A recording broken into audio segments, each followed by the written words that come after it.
Hi, Louise. This is Lauren. I'm here.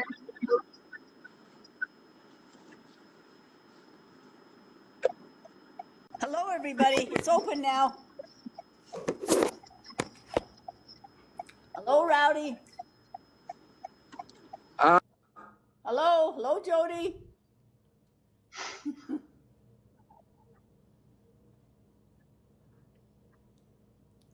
The site open now. Chris will be on in a minute.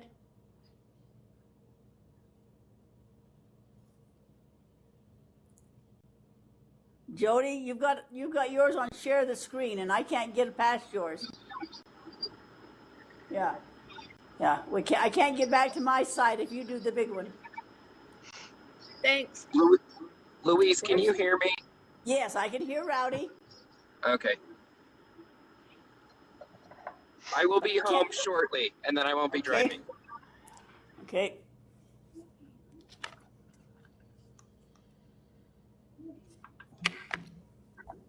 Hi, Rhonda. Hi, how are you?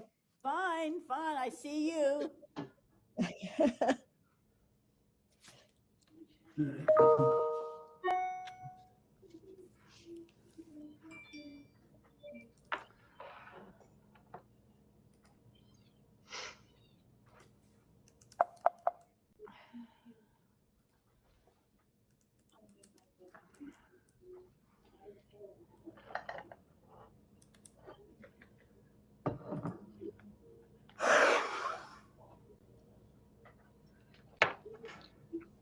There, Chris, I can see you. Hi there, I'm here. Ginger's saying they need a password. I hope they're not having trouble. Well, that's what it says. But maybe if she backs out of it, Yeah. That's what I had to do. I'll tell her that. Back out and go back in. Yeah.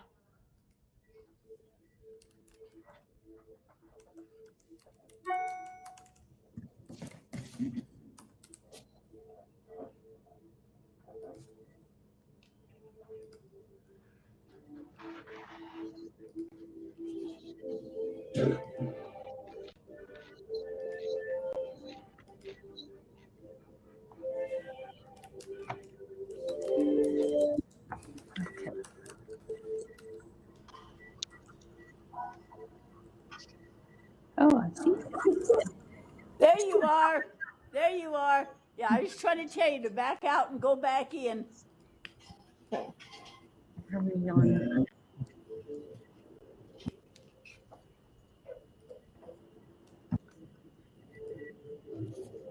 Hello, you two. Hello. First, it wouldn't come on at 4:25, so I called Amy, and Amy did something, whatever she did, and Duke, and so I think everybody's about on.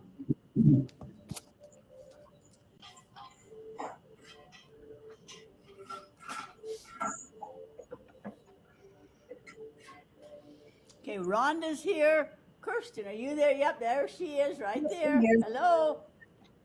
Lauren, are you there yet? Yep, I'm here. Wonderful. Maria? I'm here. Wonderful. Brindy will not be with us tonight. She has sent her presentation. Her husband is a policeman, and he has to go to Price to shop with a cop, and she has to go with him because they can't go alone with little children. So she sent her presentation and probably will be back soon. I saw Jody. Jennifer, are you there, Jennifer? I see Melissa. Yes, I'm here. Yep, Good. I'm here. I saw Rowdy. I saw Ginger. So I think everybody's about here. Yeah, there you are, Jennifer. Sorry for the worry. Everybody didn't check on time, did it? That always worries everybody.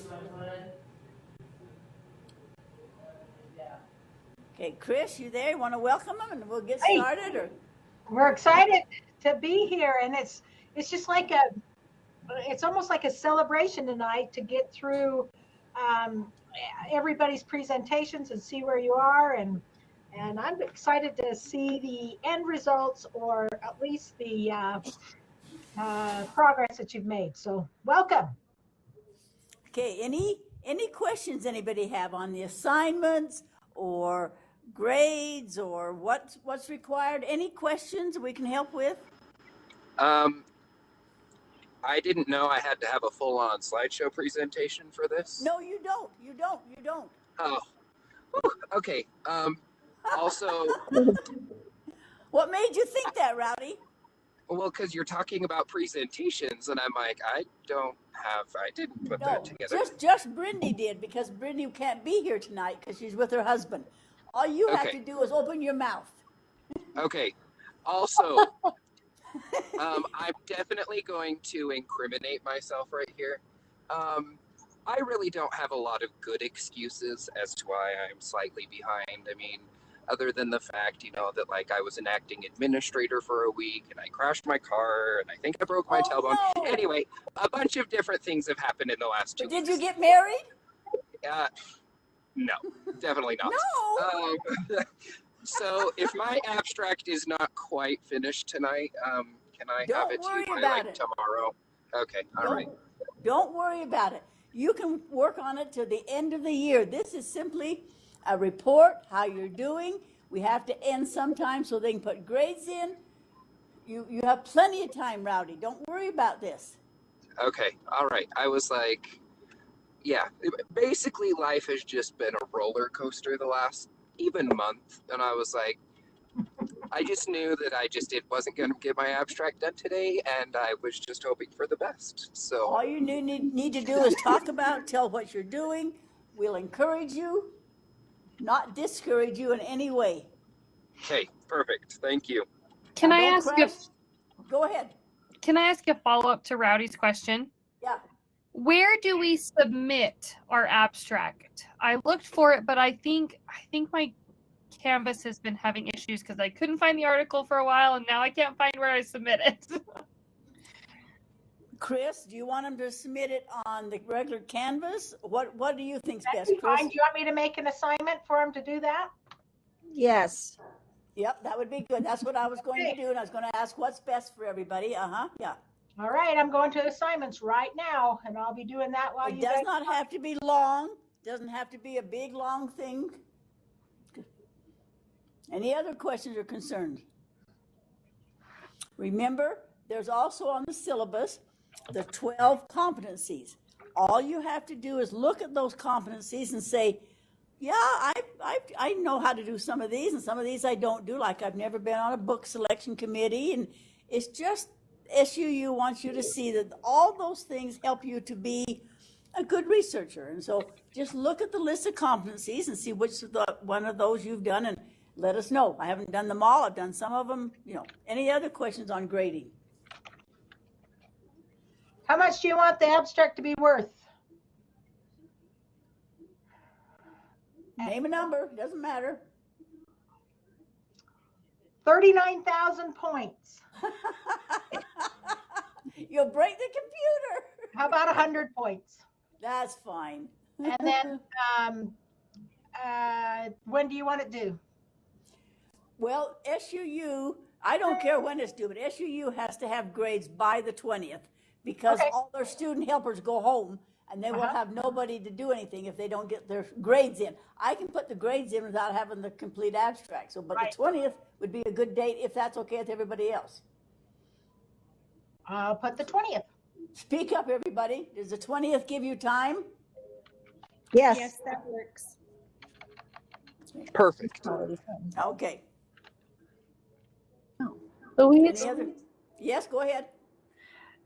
tell me if the abstract is over the article we're doing for tonight. No, the abstract's over your research you're doing, you and Ginger. You and Okay. Yeah. All right. Well, we were trying to figure it out, and I was like, oh, I'm confused. Thank you. No, the abstract is just a kind of a summary of where you are right now. I'm 2/3 way through. I'll be through by March in my research, or I'll be through next year, or I'll be through in a week. Any other questions or concerns? What's Ginger laughing about? Ginger, what's funny? I just said I've already written chapter 1 and done an outline of chapter 2 for a thesis on this project. How come I have to write another one-page abstract? You don't write a paragraph. or write to us and say, I've already done this. I'm Okay. way ahead of you. Anybody else have a question or concern? Chris, anything else you want to talk to about before I get going? No, I think we're just about ready to show this and we're Okay, good. first of all, I want to show you a couple of things that have come in the mail that you need to be aware of. This is the newest magazine by ASCD, Educational Leadership. Remember, I've encouraged you to kind of join the professional organizations because they keep up on the newest topics. And this one's about engaging and motivating the children.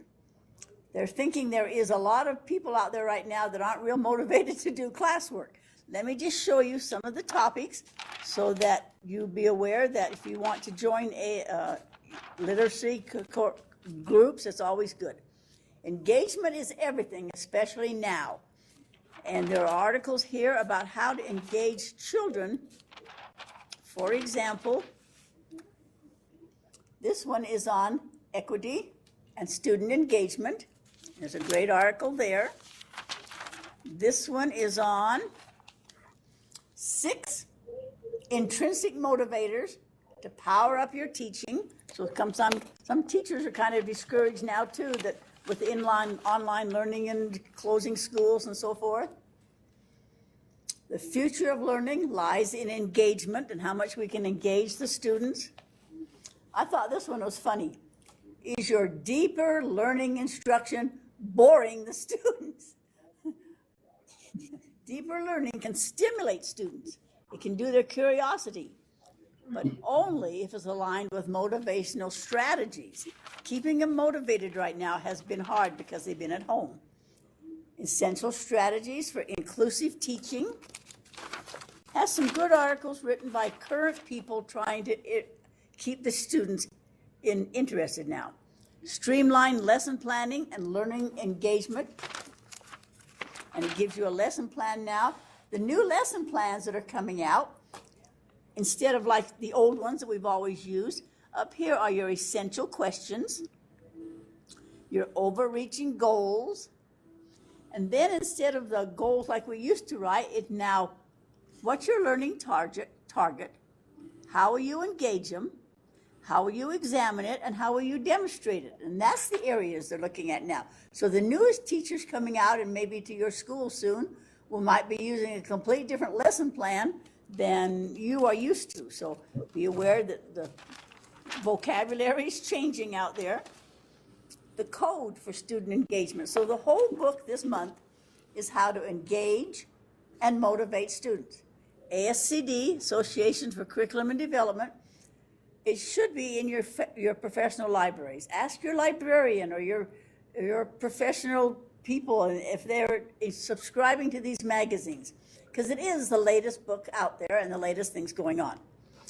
The next newest book I just wanted to show you is called The Definitive Guide to Instructional Coaching, 7 Factors for Success.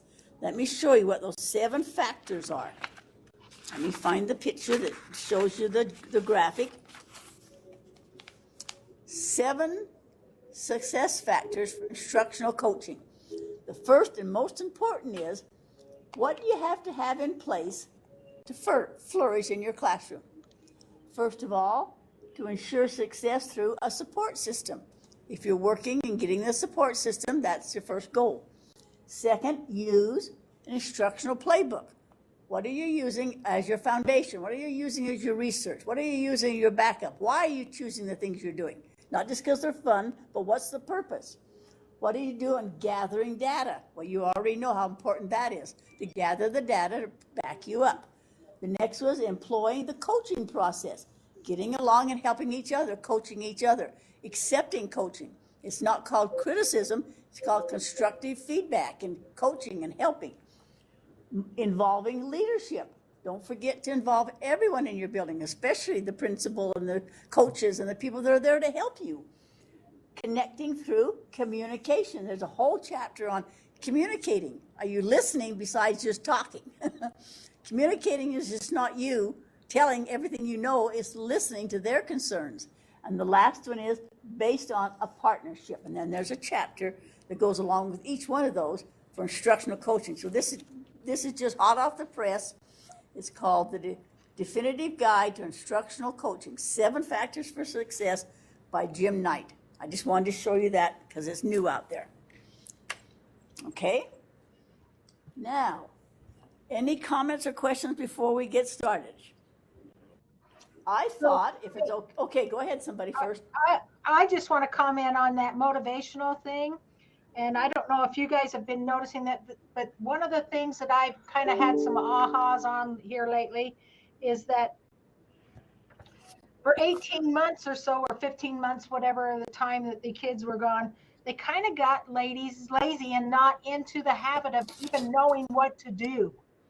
And so, you know, they were able to say, oh, I'll do it later, and I can do it by this time. And now when they're coming back into the classroom, I've got a little guy that is back into the classroom just today who's been out on a behavior thing and coming back in, and he's been doing online stuff. And it's like he's saying, I don't want to do this right now. I'll do it later. And so it's kind of like retraining them even into that motivation type thing. I think a little bit. That's what I had in my mind when you went through that motivation stuff. And the state superintendent also came out and he said he's trying to motivate teachers too. Some teachers are saying, I'll stay at home today. Right now in Salt Lake, they're all home. It's a bad weather day, and it's all online learning today, which caused a lot of people a big problem because they didn't have babysitters and so forth to go to work. But the weather was so bad. But he said, sometimes I can't find teachers, and I can't find subs, and so everybody's less than motivated. Louise, okay. Would you mind Yes. sharing the 7 strategies from Jim Knight? Okay, let me tell you what they are. Let me go back to the book over here. Let me go back over here, and I'll show you the different chapters. Let me show you. The first one is who you are. And it talks about how important you are as their leader. Are you working with them? The partnership principles. When people cannot choose, they cease to be people. And it talks about how important it is to communicate with each other and be relieved and helpful. Just because you're a coach doesn't mean you are the basketball coach that's going to tell them exactly what to do. You're in there to guide and be a partnership with them. So that's the first chapter about how to be a partner. Second chapter, or the one is, and it gives you some questions. Do you do these kind of things? Who does the talking when you're coaching? Do you need to choose more? What is a dialogue? Tells you how to get along with people and conduct meetings. The second big skill is your communication skill. Listening moves us closer. It helps us become more whole, more healthy. Not listening creates fragmentation, and fragmentation is the root of suffering. It tells you how to communicate with people, how important it is that you really question. Happened, you're really telling me you hit it with Kate, the belt. Kate, your mic's on. Kate, thank you. We can hear you. Your mic's on. Thank you. How to do great questioning and listen for the answers. There's open and closed questions, how to ask and respond, how to ask deeper questions, how to listen, how to get information by the listening. It tells you how to do lots of listening skills. And then the third one is you are a leader. Even though you may not feel like you're the leader in the school, you need to act the leader and do your part and be prepared. And how to be making your lessons happen, making your goals. And the fourth one, let me show you the fourth one, how to build habits with people, self-care, create alignment. What do you do then? How do you do that? How do you get along with the people? You have these wonderful goals, but what do you do about them? So it goes along with this chart right here. What do you do? The 7 things that you do. You have to have a support system, a playbook, data, coaching process, leadership, communication, and partnership. And those are the 7 things that you need to be effective, to be a real instructional coach. This book I really like is by Jim Knight and only cost me, I think, $15. Now, I thought it was really worth it. It has some just good common sense ideas. You're not the big sage on the stage. You're the guide on the side. You know where you're going. You know what you're trying to do with your research, but are you helping people see the goal? What they're trying to do? Are they helping you? Are they part of your life and helping your research? Does that help you to know what the book's about better? Yes, thank you. Uh-huh. Okay, let's do our reports. If it's all right with you, I'll start with Brindy because she's not here and I have to be sure if I can find where her report is. So just a minute till I find what happened to it here. It was up here on the top. Let me see where it got moved to. Let me see. This is what I thought would happen is I can't find it again now. Just a minute, everybody. Bookmark. It was right here. Where did it go? I don't know. I had it right here ready to play, and it seems to be moved away.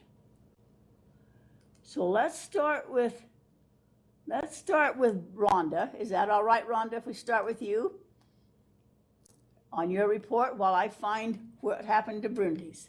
Is that all right, Rhonda? Rhonda, I can't hear you. Your mic's not on. Hold on. Yeah, that's fine. Oh, okay. All right. Now, remember what we're looking at. Let me show you. Everybody get ready to do some constructive feedback. And the way we do it, of course, is by going to our guidelines on Canvas. These are the things that you will be looking for as you do your report. The overall problem, the purpose or the foundation behind it, the theory, what questions you started with, what your method is and what you're doing, what assessment you're using. Is there a social change factor? Do you have your approvals? And how you're going to present and conclude it. So those are the steps that we've been going over and over and over. So as Rhonda tells about hers now, see if she's strong in some area, or you might give her a suggestion that I didn't quite catch on to your theory or something, and let's do some constructive feedback. Any questions? What we're going to do now, we're going to turn the time to Rhonda. Okay. Go ahead, Rhonda. Okay. Well, my plan was to develop a literacy plan for our school. The problem is we don't have a literacy plan at our school. We don't have a district policy. We don't have a school policy. We basically have nothing. So basically, all of the language arts teachers, we're just flying by the seat of our pants because we don't have a plan to follow. I've spent quite a bit of time talking with teachers from like 7th grade and 6th grade about this is, we need to do this, and they're all in line and they think it's a great idea that we have a plan that we can look at and have something to follow and realize that we need to be on the same page so that we are making sure that we are teaching that we're teaching the curriculum that we should be teaching each year so that we can build that educational hierarchy as the kids go up through the grades. Because it's hard to get kids in your class where you know that they should have had something way back in 6th grade, and here they are in 8th grade, and they have no idea what it is. So you have to stop, backtrack, and teach things that should have been taught way back in 6th grade. I met with my principal just the other day, in fact, and he and the vice principal have also been talking, and they're trying to get together. My principal was out for 2 weeks with COVID, so we're a little bit behind on getting more things going, but we have ideas and things that we want to see happen. We want to see a plan so that teachers are staying on track with what they should be teaching. Let's see. We're using as assessment, we're using what our, like the RISE scores that come back. And we can definitely see areas that we need to work in and make sure that they are included in the literacy plan so that they are being taught also, so that we can take care of areas where we're a little bit behind. We can see a change coming.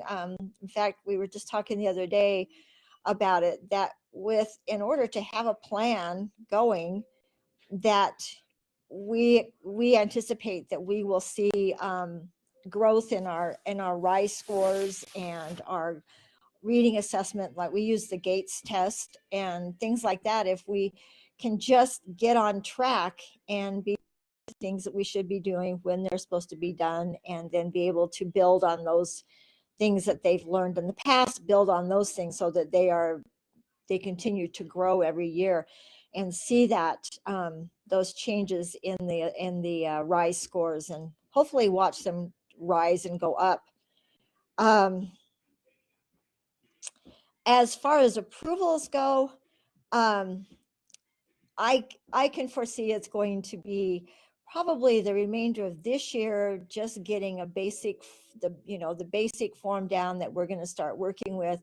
I don't really see anything coming up before, like the administration or even at the district, of approving our plan until probably the beginning of next year. So.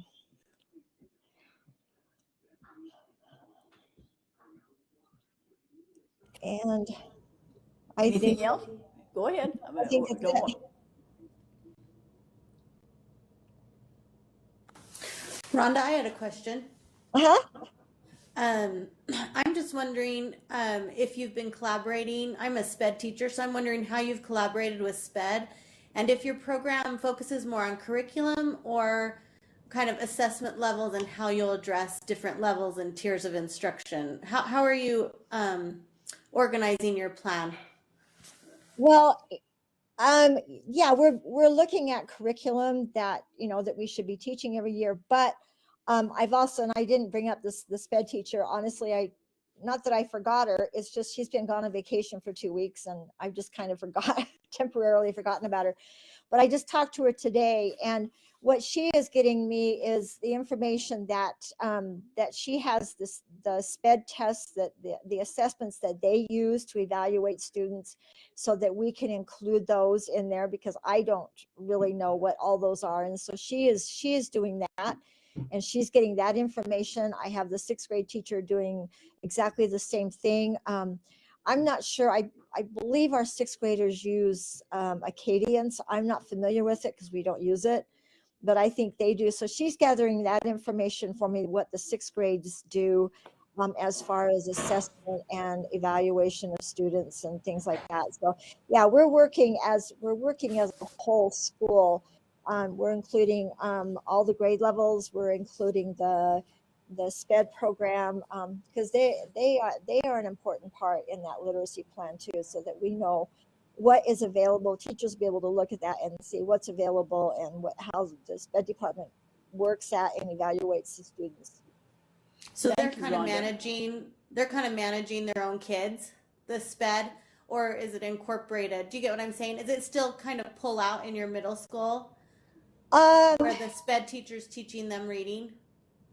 There are some students that are doing reading and math with SPED.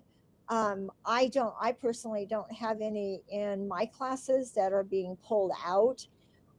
Once in a while, they'll have just a special reading class that they do as in lieu of an elective for either math or reading. But as far as the middle school, I don't think that they're coming and pulling them out and bringing them back to class on a pull-out system. No.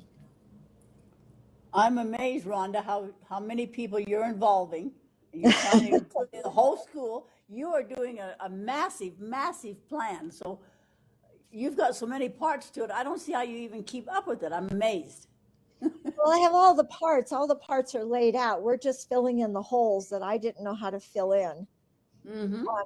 And then we'll put everything together, and then we'll sit as a group, as a committee, kind of like a committee, and sit and put things together and see, what we need to change, or do we still need to add here or add there. And so I know that my principal is super excited to get this going, because he can see the same things that I noticed. We've had several discussions about just the importance of having a plan to follow. If you don't have a plan, like I said, you're just flying by the seat of your pants and hoping that somewhere along the line you guys are going to bump into each other and these kids No, are going I to can't imagine. I can't imagine a school not having a plan. I just can't imagine what you've been doing.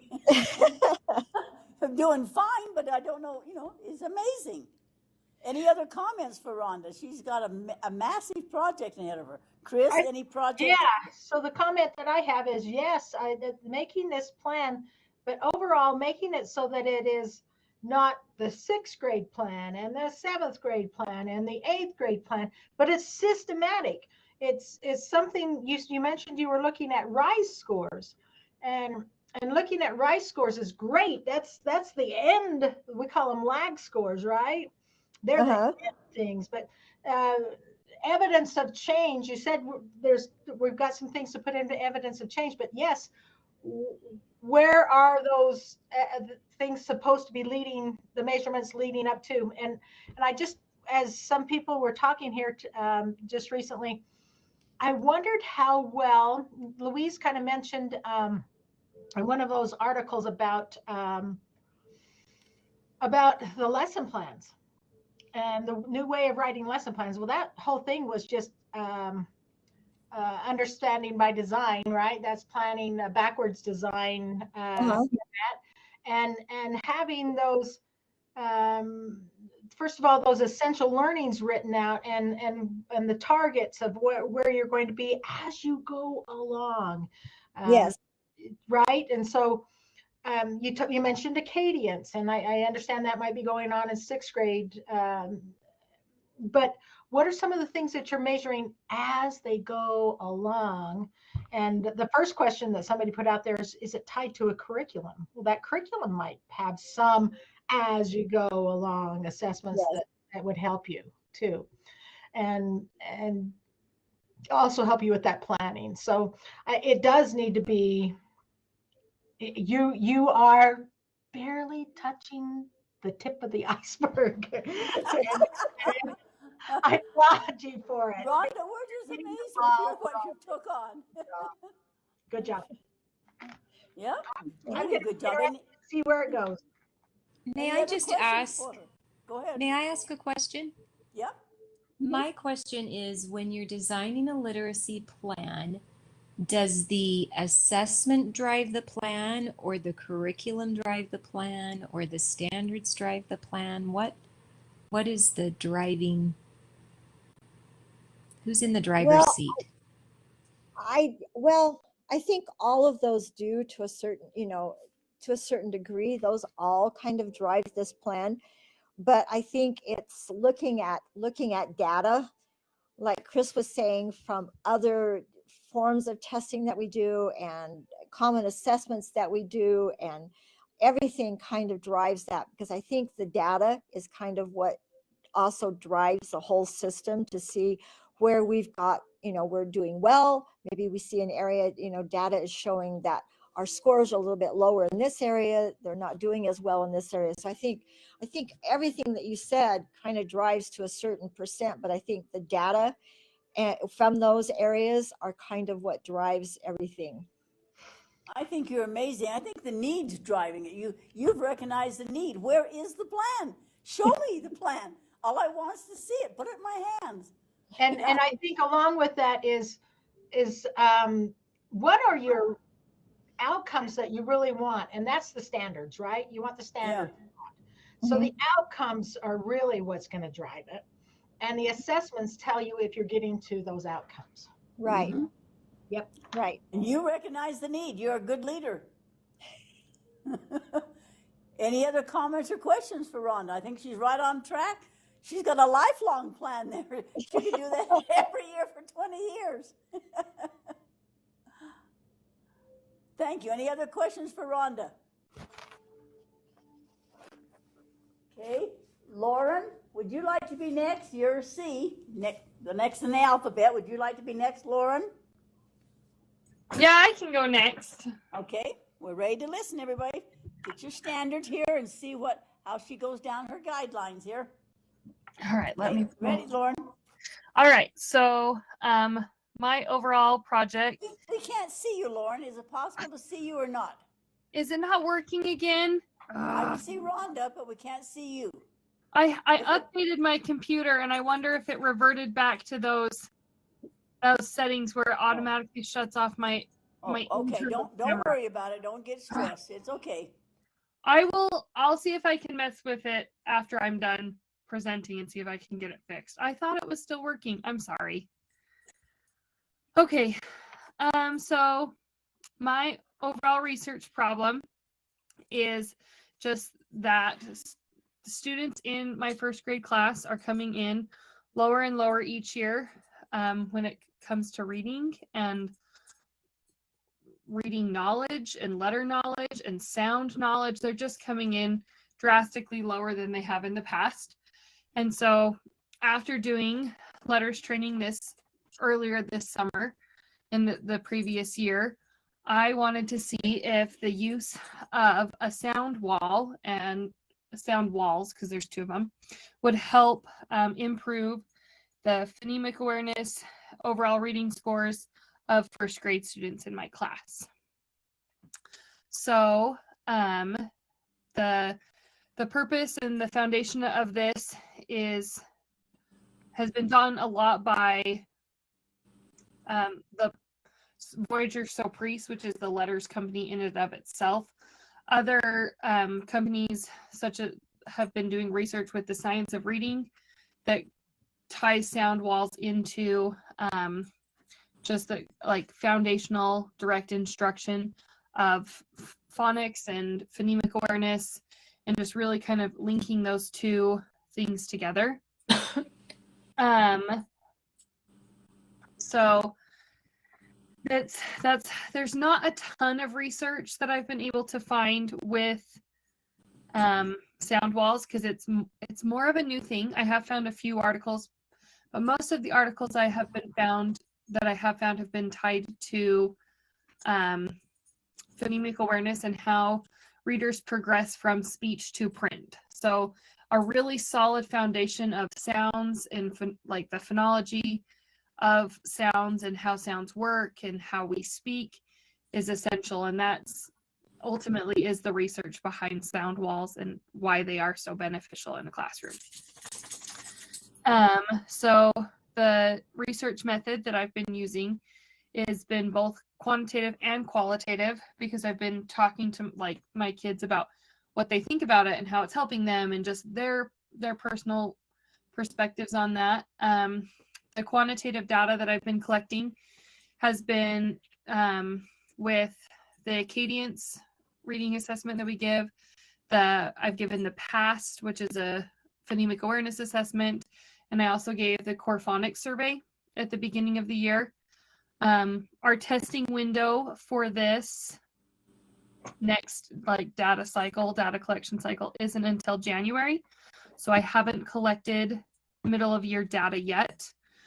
So, but I have been using some progress monitoring scores with Acadience, and I'm actually seeing really great results, which I know it's not the end goal yet. My project will be finished. It's good for you. Yeah.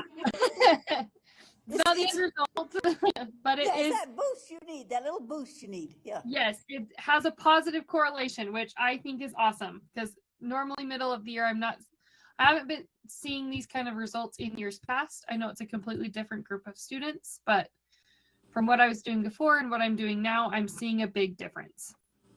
So my project will be finished at the end of this school year when we collect end of year data in end of April, early May. So that's when I'll finish with this project. I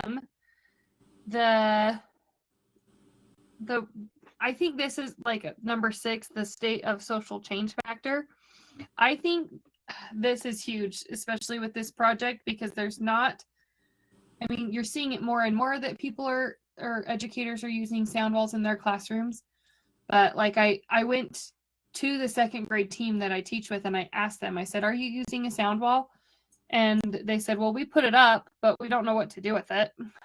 Oh, great. The kids know it's there, and I'm like, but do they know what it means? Do they know how to use it? Do they know what each different color card means and why it's there specifically. And they were like, no, not really. So I think that is the biggest, the next step with this project is making sure that it's continuing throughout the different grades within my school and within my grade specifically.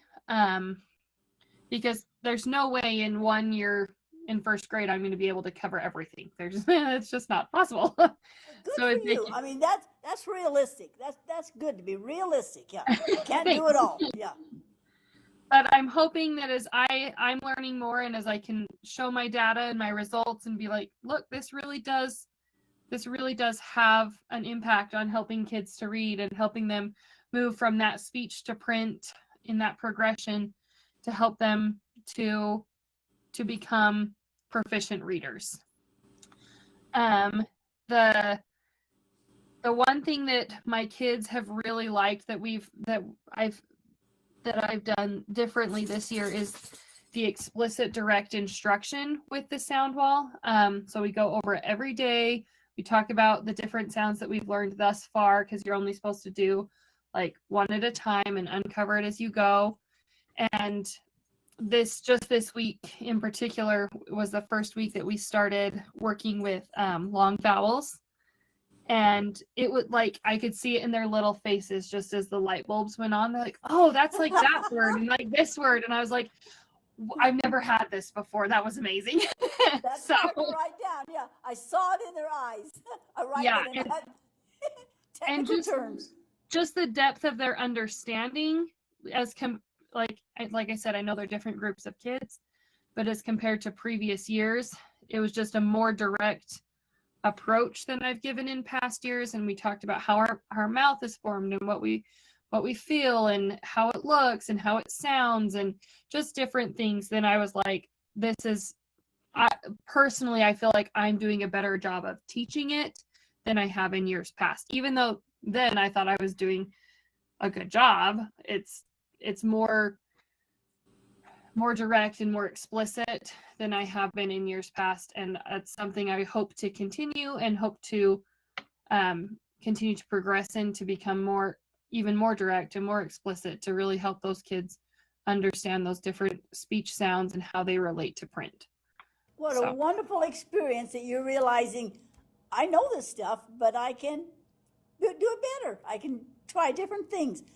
You're so positive about it. Those children are going to just love knowing all the stuff you know. Chris, what do you think? Well, we've had conversations before with Lauren about doing the letters, and I'm just happy that she's taking that information that she's learning and putting it into practice. My school started, every teacher in our district is required to do the letters training and in the elementary schools, and not just the K-3 mandated by the state, but we started last year. And it's kind of fun because I've got a veteran teacher that's in kindergarten that has done the old way of teaching the letter of the week and so forth. And now it's been really hard for her to go, as she holds it up, she says, what sound does this make? It's not what letter is this, it's what sound does this make? And that's a big change. It's a huge change. And right now I was talking to her last week and she says, Chris, my kids in kindergarten know more right now after the first trimester of work than they would know after the second trimester. So they're 3 months ahead right now with what we're doing with the sound walls and the work like that. So I'm right with you, Lauren. You're doing good. It's going to be fun for you to share your data at the end of the year. That's one thing I like about this book. It says, instead of standing up in front of the room and say, anybody have any questions, say, what are your questions now? Yeah, instead of saying, anybody have one, everybody say, no, I don't. What are your questions now? I love that in that instructional coaching book. Yeah. Anybody else have a question for Lauren? Lauren, I would love for you to introduce us to a sound given your new practice, your new approach. Well, I wouldn't say I'm fluid in it yet. But like, so I feel like as I do it for a few years and as we continue to practice it, I will get better. But like, for example, last week we were working on digraphs. So we were focusing on specifically on PH, SH, and CH digraphs. And we just talked about, like, they all have a mirror, and I have them pull out their mirror, and we talk about whether, like, what type of sound it is. Like, is it an affricate? Is it a nasal? Is it a liquid? Things like that. And like with PH, the sound in and of itself is f. So there's no PH sound. The sound is f. And that threw them for a loop. They were like, no, that's an F. I'm like, yes, that is an F because that's the sound. And they have them put like their hands on their head and on their throat and see what they're feeling. And and we talked about how the sound is the same for PH and the letter F. And then we talked about the different ways you can write it, or when we're writing the different spellings that you can use. And so fortunately, I'm lucky enough to actually have a letters trainer at my school. She's our Title I coordinator. And so when I get stumped, I call her in and I'm like, hey, Jen, what would you do here? And so it's been really great to have her as a resource and for her to say, try and approach it this way. And so like when I was doing PH, the digraph PH versus just F, the letter F, she was like, sorry, my dog's barking. She was like, well, try it with these specific words and see if they can feel the difference. And the kids were like, no, we can't. And she came in and she talked about how it's because the sound is the same, it's just the way we write it. So having her as a resource has been really great when I come across things that I'm like, I don't know what to do. So that's been awesome. I don't know if that answered your question, but Yeah, let me give an example of what I saw today with a similar thing.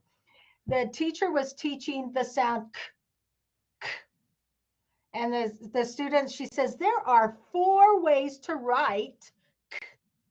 What are those 4 ways to write k? And they were saying C, K, CK, and CC. That's first grade. And they know that. Amazing. So just to clarify, and I'm a novice in letters, so excuse me, but you essentially approach it from the sound level. yes. And so when you're going through that rehearsal of sounds you've already taught, Mm-hmm.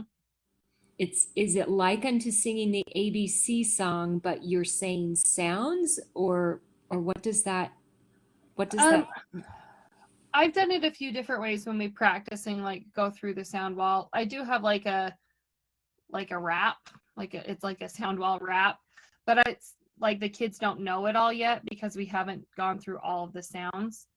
So when we learn a new sound, we add that into the song. But when we practice, I'll point to it. We'll talk about what kind of a sound it is. We'll say it. We look at it in our mirror. And then like Chris was saying, we talk about the different ways we could write that sound, because the speech to print, it really is hearing it first and then being able to read it and write it. Thank you for that explanation. Any other questions for Lauren? Thank you, Lauren. I especially like your attitude. I didn't know it all. I know a lot, but I can learn just with the students. I know what Chris means about the old teacher that said, nope, letter every week. And it's hard. It's hard to change. Any other comments or questions for Lauren? Let's have one more and then have a break. Kirsten, would you like to be our next one, please?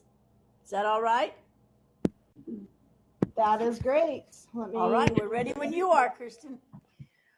All right. Well, my overall problem was that we're basing this off of last year. Our students, 40% of the students that were on grade level were scoring less than proficient, so 70% or lower on comprehension tests. And so I tried to come up with scientifically proven ways that we could teach the students comprehension strategies, and I'm basing the project off of John Hattie's 0.69 effect size and metacognitive strategies.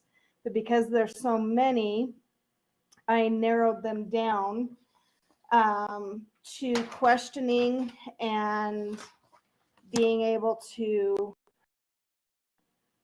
monitor their own understanding. And so I actually taught this whole class, and when I presented my research project to my principal, he was ecstatic because we had gone through training through all of the metacognitive strategies, and he kind of felt like it was being watered down and pushed to the wayside, and we have so many new teachers. And so we are actually using it as a grade level. I started with a pre-test in both informative and informational. And if I could say one thing, I should have just done one. Live and learn, huh? Yep. It was a lot. Yeah, it was a lot to progress monitor because we progress monitored monthly, and it kept me busy. And I felt like between that and the other CFAs we were doing for our PLT, that all I was doing was assessing. Yep. So yep. Too much. You get burned out. Yeah. Good insight. Good insight. Whoa. Hard one, but good one.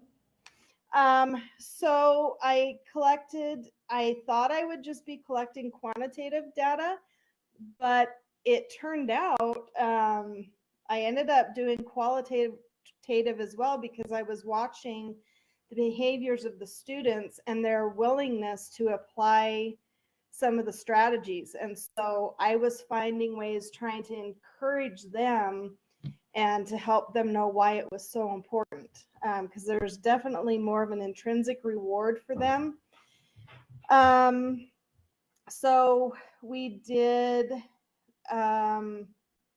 what I really liked is that I could see my students, and oddly enough, it was my highest readers, the ones that were above grade level. They were the ones that were just eating up the strategies. And so it's kind of my bubble kids I'm still struggling with. But both in post-tests and informational, they're scoring 43%, and in narrative, they're scoring 39% of them are scoring proficient, which is higher than what we were scoring at the end of last year. Good so for you. There's definitely a growth, but I can say that I feel like the results are a little bit diluted because we have so many other things that we're doing. So I can't 100% say, look, we had this growth because of questioning and checking for understanding. I think that's a good examination. Good for you to recognize that. Yeah. Outside factors. Yeah. So I'm hoping, I mean, my notes in my planner and in my reading groups, because we hit a whole class, and then in our reading intervention groups, I would reiterate the lessons and give students time to model it in a smaller group. And so, I mean, my hope is that I have in my plan book, start the first week of school with these strategies, because I am seeing improvement and I don't want to forget this. But the fact that we're right where we're at in the middle of the year compared to the end of last year, that gives me a lot of hope. And I have less students that are on track right now to be on grade level. So those scores make me happy. Wow, you should feel so optimistic. I do. And not giving it up. It's going to go into the fall. It's just not going to be a one shot and we're out of here. Good for you. Did you listen to yourself, how professional you sound, you are a researcher. You are looking at all the issues. You're looking at the variables you can't do a thing about. Good for you. Chris, what would you like to Well, say? I appreciate that. But I'll tell you what, my abstract about drove me to drink. Drinking. Hey. Oh, well. Lemonade. Honesty. Hey, I've never Theater's not far. I'll come join you. sounds good. Hey, I'm wondering. You said this was a grade level commit, and are you talking about just what grade level? What grade are you teaching? Third grade. And so all four of us, we have a brand new teacher, so she doesn't have a baseline to go off of because we only had 3 sections. But my other 2 grade level partners were with me last year, and we're all seeing that same growth. What do you think the 4th grade teachers? Do you think they'll pick it up? Do you think they'll? I hope so. I think one of the reasons that our metacognitive strategies has gone away is because we've had such a push for the tier 1 reading through CKLA. Yeah. And which my fluency scores have increased tenfold because of tier 1. But we're not teaching students where to find those deep questions and inference questions when we're going through that second read. Yep. You know, your principal might look at this and say, hey, anyway, I would say, this is what 3rd grade did and how they made CKLA better. I would like everybody to commit to doing this, and maybe not both of them, but one of them, right? One of them, that's what this book talks about. Don't be the big sage, just say, this is what I'm doing, and talk about it at different levels of I'm communicating, and this is what I see, and you might want to try it. Don't just go in and power over and say you will. This book has some great ideas about talking and coaching and communicating. Good. Any more questions for Kirsten? Good job. Wasn't she impressive? She said it like a researcher. This is my, wow. Wonderful. Any other comments, questions? Okay, let's take a 10-minute break. Chris, where would I lose that video that was up here on the top of my sheet? It was Go ahead and right? go to your screen again, Louise. I was looking at that. Okay. All right, just a second. Where would I lose it? It was right up here at the top. It was right up here at the top. It was sitting right here, and when I go to it now, Brindy's not there. Where would I have lost it? So you have 2 Firefox open down in your bottom. Yeah, Open up the other one. You've got that one open. Now, open that one. Yes, it goes the same way. Is it a Google? Go over to the Google has a dot underneath it. Okay, let's find that. Where? It's to the left. Google? It's to the left of your Firefox there. Right there. One more. That's One Safari. more. Right That now, one. let's see if it's there. There you go.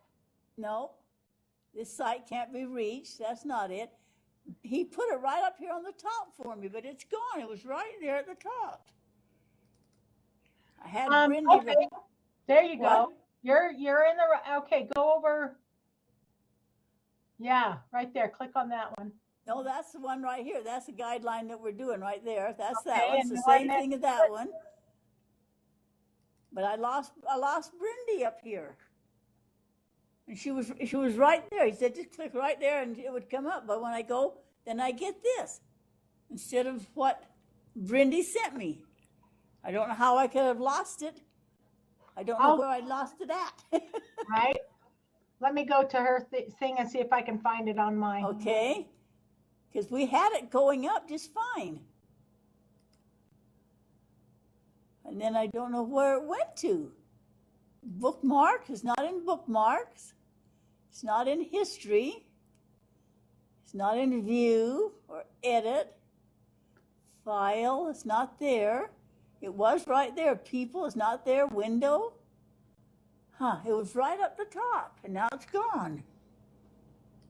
Where would it have gone to? Let me check the email, see if it's there.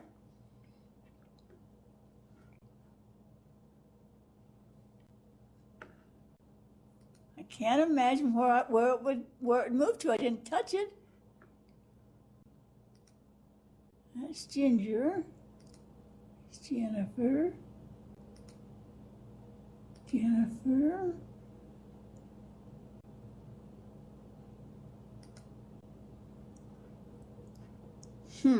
I don't know where it went. And I want to show it. She did such a good job, and I can't find I've got it. Oh, good. You've got it? Let's make wonderful. I'll share my screen and see if we can get it. Wonderful. Thank you, Chris. That's a lifesaver because I can't imagine where it went because it was right there on the top. Thank you. Okay, everybody, let's take another 5-minute break and move around, and then we'll have Brindy's. And then after Brindy, how about Maria? Maria, would you be after Brindy? Sounds good. Thank you, everybody. Hi guys, it's Brindy Grange, and I am doing.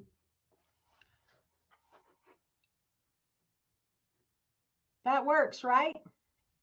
Yes, it's working perfectly. I'm glad you could find it. I can't imagine where I lost it to. All righty. Thank you very much. Saved me a life. Saved my life.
Jesse, did you get to a solid place, or are you still driving, Jesse? I think you're meaning Rowdy. Oh, yeah. What did I say? Oh, yeah. Rowdy, where are you? I'm right here. I can't see you, but you're at your school now? No, I'm definitely sitting on my recliner at home. Sound like you deserve it. Let's take about a couple more minutes, everybody, and then we'll listen to Brindy present hers. Did you need me? No, just wondering if you're off the roads. How's your weather there? It's good now. It was We had a bunch of rain last night, and then it turned straight to snow. So everything was icy. So my normally 25-ish minute commute was 50 minutes today. Oh, wow. But I'm alive, and that's all that's Yep. important. And no crashes today. What happened with your crash? Tell us about it. Yeah, a couple weeks ago, so I was coming home from work, and it was a little later. It was dark, and so as you're coming to Panguitch, as you're literally coming into Panguitch from Bryce Canyon, you kind of come up over this hill, and then as you come up over the hill, you turn, and then you drop down in, and you can see Panguitch. And as I was coming down the hill, there was a car in front of me, and they weren't from the area. They were looking for their Airbnb, and their GPS told them to turn, so they slammed on their brakes in the lane and then went to turn, and I didn't stop in enough time, so I clipped their tail end, and they spun off the road, and then my whole front end was destroyed. But that's too bad. everyone was okay. Good. And cars can be replaced, so. Yeah, there were sure a lot of wrecks on the freeways they were talking about, yeah. Chris, did you get snow last night in Vernal? It rained around midnight and 1 o'clock, which was strange. Middle of December. But by 5 a.m. it started to do a little bit of sleet stuff, and then by 8 o'clock it was full on big flakes. Wow. But it only out here in Davis, maybe about an inch and a half. Okay, everybody back? Thank you for our 3 presenters. Thank you for everybody listening and learning from them. And Brindy, we're going to have Brindy now. I told you Brindy's husband is a policeman, and she's in Price tonight doing Shop with a Cop for Christmas. And so Brindy presented this, and then she's also going to be watching the program. So go ahead, Chris. Report on my action research for this class. I don't know why it's so blurry with this camera. I don't know. Anyway, so I was going to present my action research and the results, everything that has happened up to this point. It's been really fun, and I've made a lot of adjustments along the way, which I think has helped my students. So it's been a fun experience. I'm going to share my slides right now as we go. So my reading research. Chris, we're not seeing any slides if we're meant to see slides. Our targeted reading literacy comprehension groups.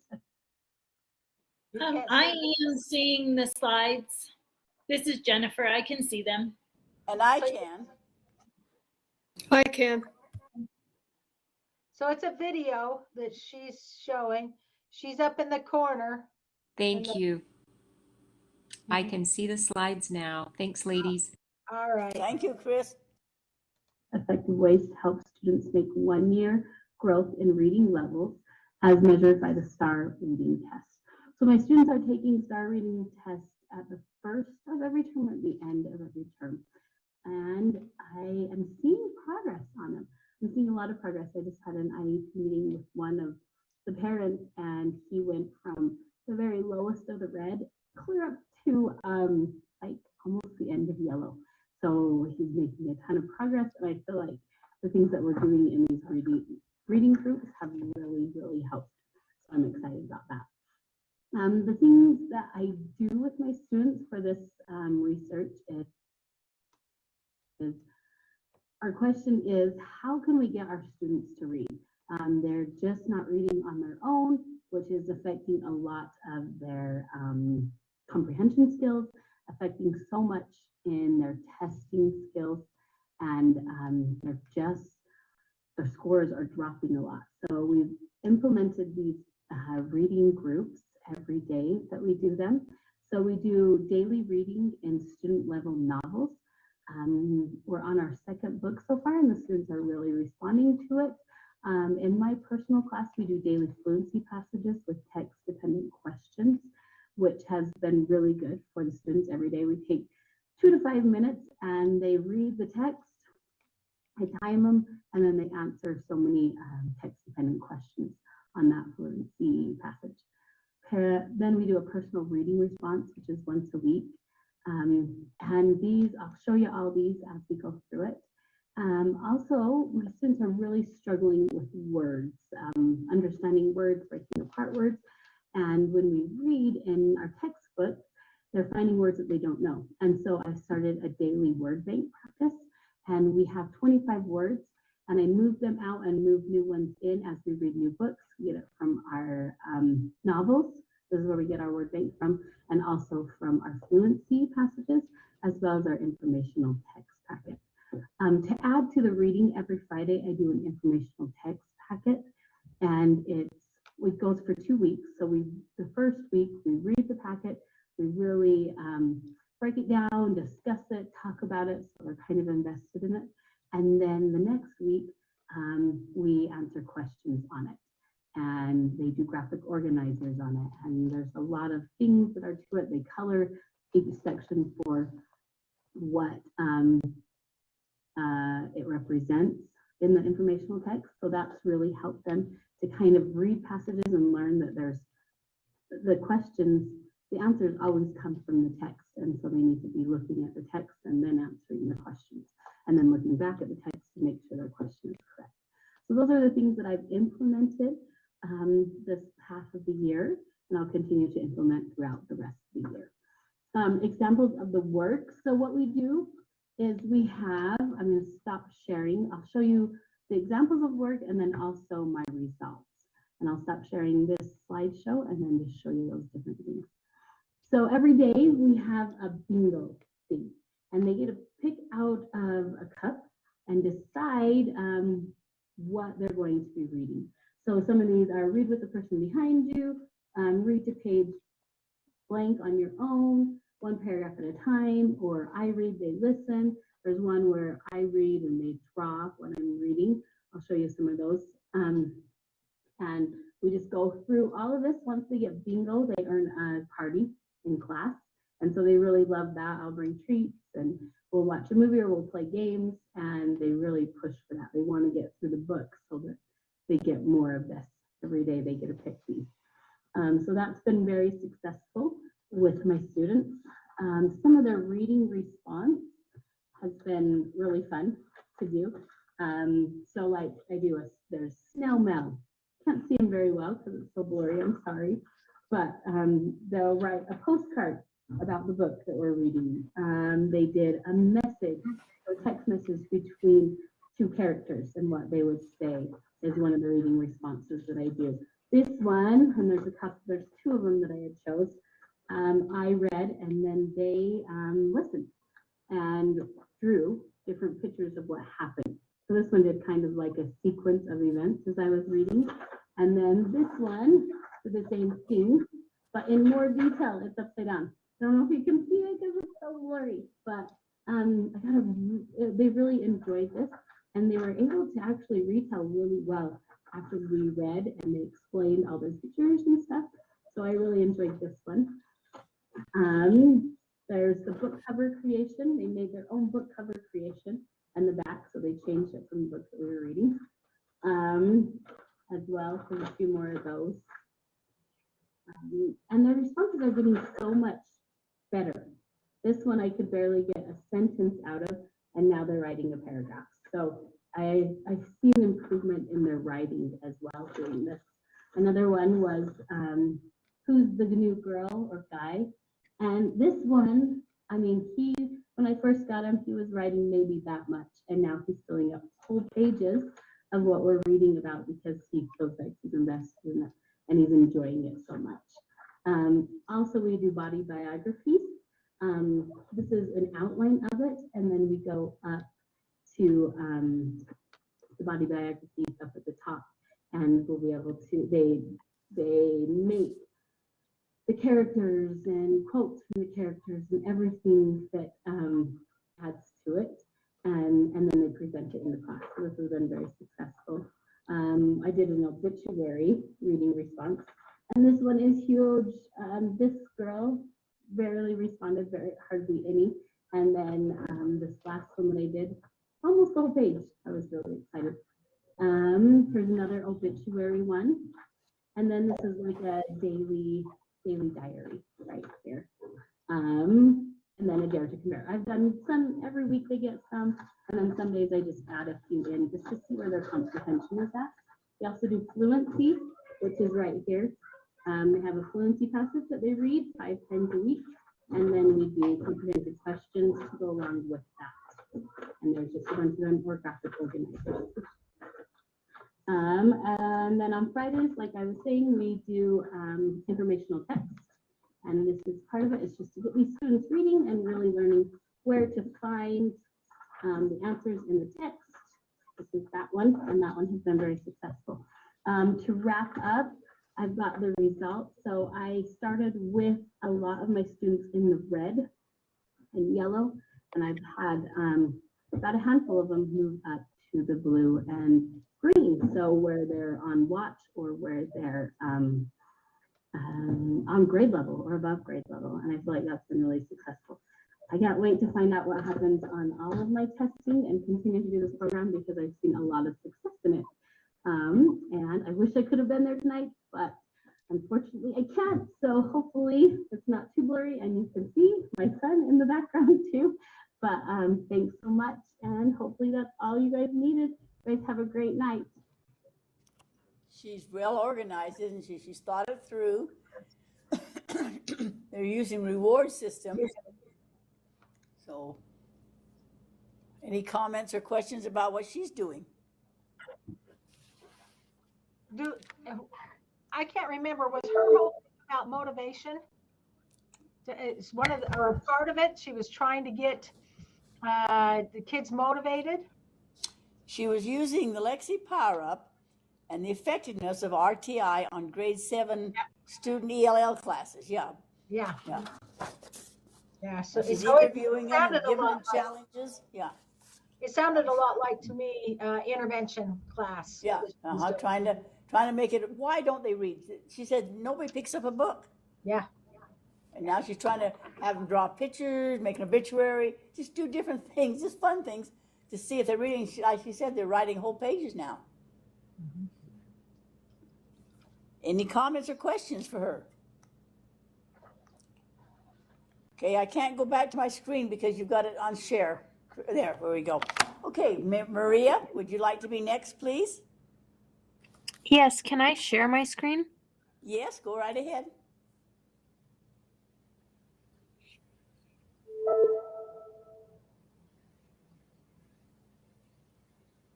So I can't share it because I think you're sharing it right now. I don't know how this works. I don't think I am. I don't know. Chris, what can I do to help her? What can we do? Let me see. Oh wait, let me try this and see. Okay, can you see that? I can see Melissa. Yeah, now we can see it. Now we can see it, Maria. Okay, perfect. All right, so my project was reading a different children's book a week to my ELL students. So the problem is that I'm seeing a lot of low reading scores on WIDA exams from my 7th through 9th grade ELL students.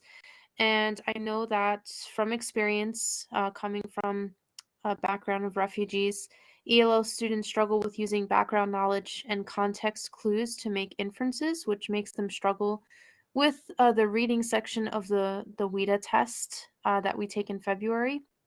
And I decided that I wanted to help them with their inferential reading skills in a non-stressful way to mind their affective filters. So I decided to read them children's books instead because I feel like that's just a fun way to get those reading skills in. So originally I was just going to read different children's books a week, and I wanted to focus on wordless picture books and then the words in the picture, the words in the books, and then using the pictures and the words all together. But then I started getting training, tier 1 training at the University of Utah Reading Center with Dr. Brown. I know it says tier 2 on the screen, but I meant to write tier 1.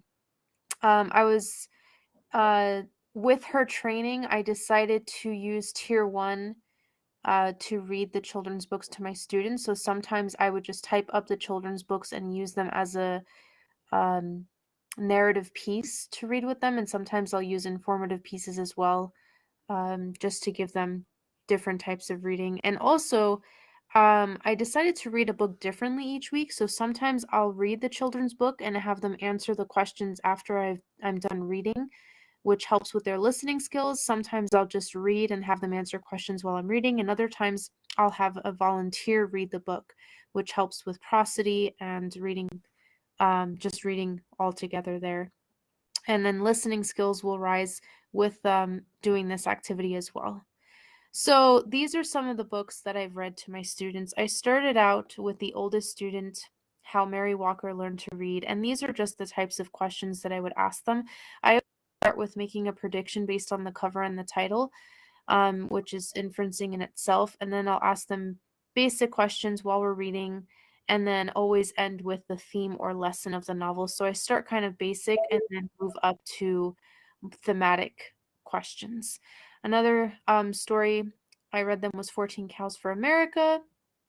Then I have Hank Finds an Egg was a wordless picture book, and I thought it would be fun, but the kids didn't end up liking wordless picture books. One class enjoyed it.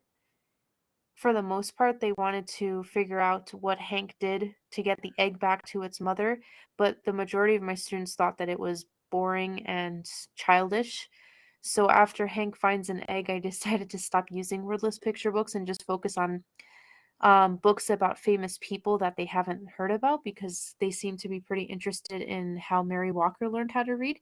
So then I transitioned into Maya Lin, artist, architect of light and lines. She is the architect of the Vietnam Veterans Memorial in Washington, D.C.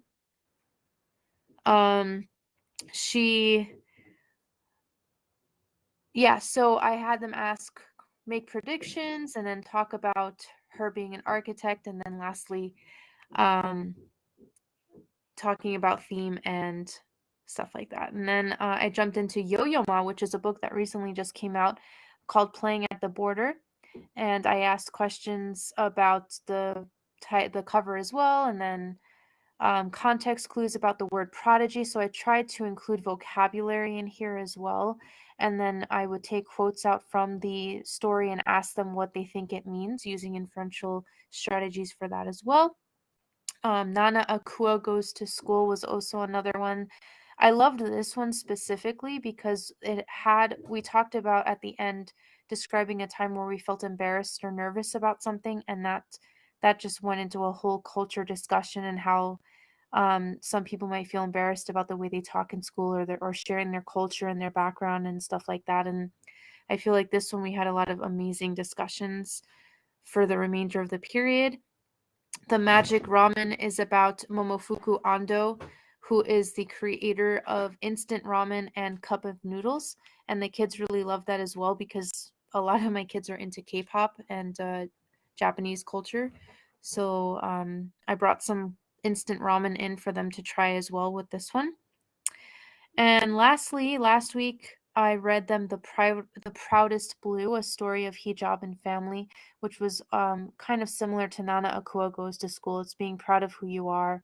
What I liked about this one is that the theme taught the kids to not take anyone's harmful words with them and to just leave them behind. And a lot of students loved the lesson learned from this one. So those have been the books that I've taught the kids so far. The Proudest Blue, I had a student read to the class because she volunteered. And then the majority of the others I read to the students, but I had them answer questions during or after to practice with listening skills. I plan to keep doing this until the end of February when we do the WIDA exam, and I'm hoping to see a difference in their scores. I'm not planning on looking specifically at my 7th graders this year, because I think that the jump from 6th to 7th grade is big for them, and I'm not too worried about looking at their scores right now. But I want to start with my 7th graders and then go through them in 8th grade and 9th grade to see how much their scores improve from this year up until 9th grade using this strategy. But I am hoping that my 8th and 9th graders this year do have an increase in their reading and listening skills based on this project. And that's it. Oh, well organized. I love the use of literature. Literature is so important. I love that. And then I love the way you're carrying it on. You're going to kind of track these kids a couple more years or so. And I'll bet it has an influence. I think you're doing an excellent job. What do you think, Chris? The thing that impresses me the most is the way she's tying it to their cultures and using not just Little Red Riding Hood or anything. She's finding books that they can have real deep discussions about that are in the society right now or the cultural experience. So yeah, I told Maria when I met with her over Zoom, I told her, I think you're amazing. And I just think she is very talented and very smart about what she's doing. And I hope those WIDA scores go up. I really do. Yeah, yeah. Any other questions for her, anyone? The use of literature is important. Jody, would you like to be next? Maria, please? may I just ask, Go ahead. do you have any markers along the way that will give you feedback as to their progression toward improving WIDA scores, or is it really a summative end? Well, I do look at the questions that they're answering for each book that we're reading. I'll walk around and do formative assessments. I'll talk with them personally. A lot of them ask questions as we're answering the questions in class as well. So when they're also talking and sharing their own personal opinions, I feel like that's a win before the WIDA exam. Definitely. Conversation, right? Speaking and listening. Thank you. Any other questions for her? Okay, Jody and then Melissa. Okay, so I am, oh, so this is Jennifer. I was just curious what the program, and maybe I missed it. I know it's a tier 1 program, but does it have like a name that you're doing with Dr. Brown, or? So if you go to the University of Utah's website, the reading clinic has its own website, and it shows a little bit of what they do. Oh, yes, I do. So I'm participating. I've done a lot of the STEPS programs, but those are all tier 2. So I was just curious what this one is called. I am familiar with because it sounds great. I don't know if it has a specific name. I just know that she calls it tier 1 instruction, and it's just making tier 1 texts more accessible to all students in the classroom. Okay. The name is, Jennifer, the name is tier 1 instruction. That's it. The title of the workshop. There you go. Okay, thank you. Thank you for your questions, everyone. Okay, Jody. Okay, so, oh gee, of course my battery is running down right now. Your battery's running out, you're ready for bed. All right, so our district, when we looked at data, state test score data, the district, just a second here. Okay. The students really struggled with, there was a gap between what happened in elementary to what happened when they got into a secondary school. In our secondary schools, they are 7 through 12, except for my school, which is K through 8. So I was given the task to change that. We've looked at different things, but I decided to do this on the Achieve 3000, which we purchased for all of our secondary students. I've got to get a remote. All right, so every student is doing 15 minutes in 7th through 12th, except for my school at 6th through 12th. They're doing 15 minutes of Achieve 3000, which is they're reading, they pre-read, they write, they do vocabulary, there's comprehension questions, and they're doing 15 minutes a day. And by the end of the week, they should have completed 2 lessons, which goes through the complete process.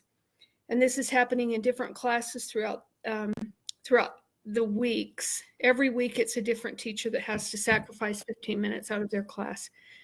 So I would like to share some data. I have our data because my teacher, my one English teacher for my 6th, 7th, and She has done the mid-year testing.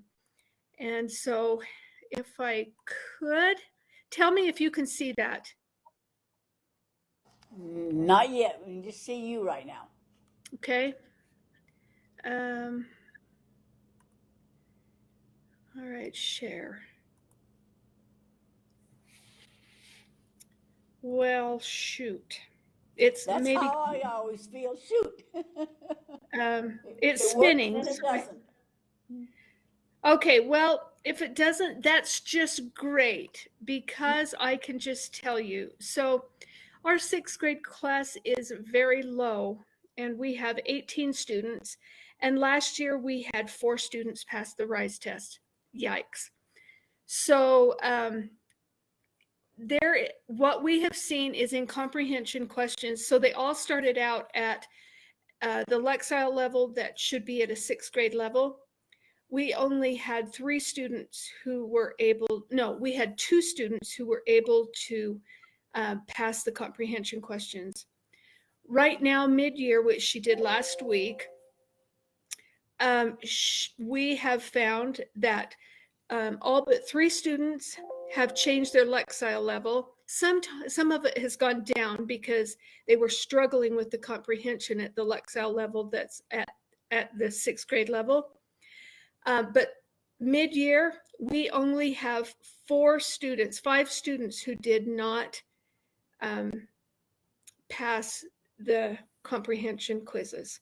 Wow. Pat yourself on the back. That's huge. And we are seeing it in the 7th and 8th grade as well. In fact, it's even bigger growth there because they weren't so far behind.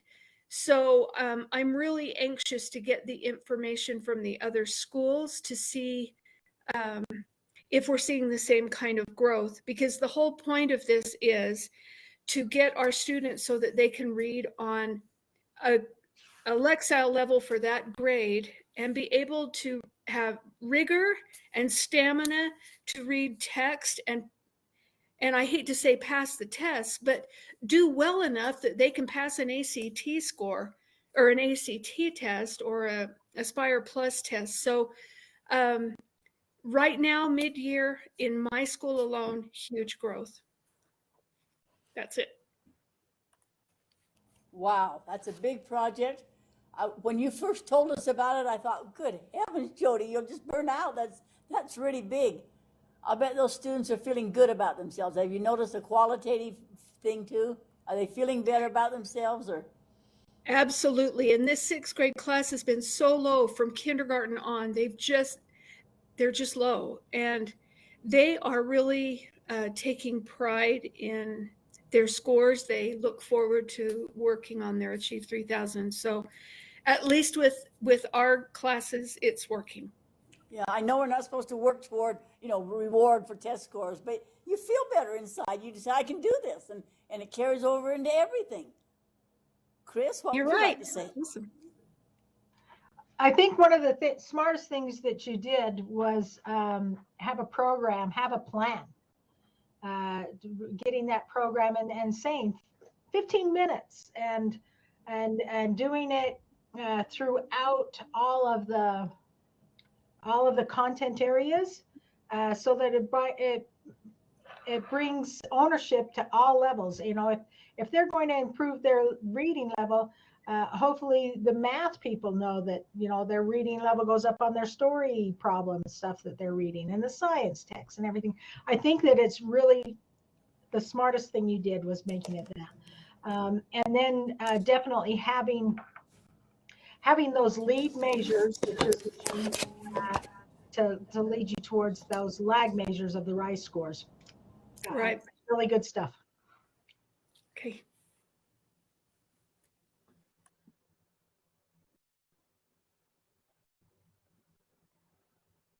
Jody, is Achieve 3000 pricey? Yes. It was pricey, and I'm sure that we didn't have to pay quite as much because we got it for the whole district, but it was pricey. It's a complete program. We are also in our secondary using Study Sync, which the teachers seem to really like because of all of the bells and whistles to help with the comprehension strategies. So, and the vocabulary. So I think that with the two of them, the study sync is for the language arts teachers, but the buy-in, all teachers at both high schools are doing the Achieve 3000. Every teacher. Some are doing it grudgingly, but I'm hoping that when we show the data, yeah, when we show the data at mid-year, that they can see that it actually will help on in the CTE classes, it'll help on skills tests. You know, it should help in all content areas. So that's the hope. I hope so too. We're pulling for you. That's a big project. You took on a big load. Any other comments for Jody? Thank you. All right. Melissa, would you like to be next? Melissa, right? Your mic's not on, Melissa. Can you hear me? Yes, now we can. There you are. Sorry. I'm having technical difficulties. I'm here at Southwest. We all are. So, so I won't be able to screen share. I'll just have to talk. But so I'm a SPED teacher, and I'm in a high school, and I teach 9th through 12th graders remedial reading. And we have Lexia Power Up program. And some of the qualitative data after student surveys last year were things like, I hate Power Up. Power Up is stupid. It's the worst. I hate doing Power Up. And so this year, I really wanted to get them engaged with Power Up. It's kind of that motivation and engagement component. In fact, I wish I'd had your magazine while I was doing all my research, Louise. But so what I did was, my question was, how do I get the students to engage with and make progress on our current intervention program? And my goal was that students will increase the amount of time and growth shown in the units completed within the program, and have them all make better progress and engage more with the program. So what I did was, I did a 12-week, so I am done with my initial research and plan to add some to it, but I had a 12-week plan where I did 4 weeks of baseline, and then I did my first intervention which after some research, my first intervention was direct instruction using the Power Up materials from their program. So they, along with their computer adaptive program that all the students do individually, which works really well for secondary because everyone I have, they're all below grade level, but they're all on different levels. And so they're using this computer adaptive program, but along with the program, there are also materials for direct instruction, explicit instruction in the different areas. So I've pulled those and I've that with my curriculum, and I started to use that before we worked on Power Up, and they could see the similarities in what they were working with the program, and if this makes sense, and the similar verbiage and that I used for direct instruction. So they saw the program within the instruction I was giving as a whole group instruction. So there was that piece. And then I also added, after some research for closure and some things, Susa, is I gave them a Power Up Partner Up, where after they used the program, they tracked what they learned and how it impacted their reading, and they shared that with a partner. So that was my first intervention, and after that, first intervention, I had Melissa, what made you think about that? Just came to you, or did you really study it? That makes good sense. What made you inspired? Yeah, it was kind of both. I knew that I could utilize within the program more, but it was kind of overwhelming. So it was taking the time to be really intentional with what I was teaching from the program, and then reading the research and just having them try to engage more and see the point. So that was my first step. And I had 85% of the kids improved with both time in the program and units gained in the program with just the first intervention. That explains a lot. Thank you. yeah, which I wanted it to be more intrinsic first. And then and then at 8 weeks, I incorporated a rewards program where they were tracking. So I also looked up some research on self-grading and kids grading themselves. And so they're tracking their own progress within the program. And then based on the units completed, they get rewards. And so it was also motivating. So in addition, I think it was 65% increase from the increase during that first intervention when I added the second intervention. And again, I scaled back where they weren't partnering up as often, but then I added the, and then I had 65% improved from that. And then overall, what were my numbers? Overall, though, 92% of students made progress overall from the baseline. Wow, 92? After the 12 weeks. Wow.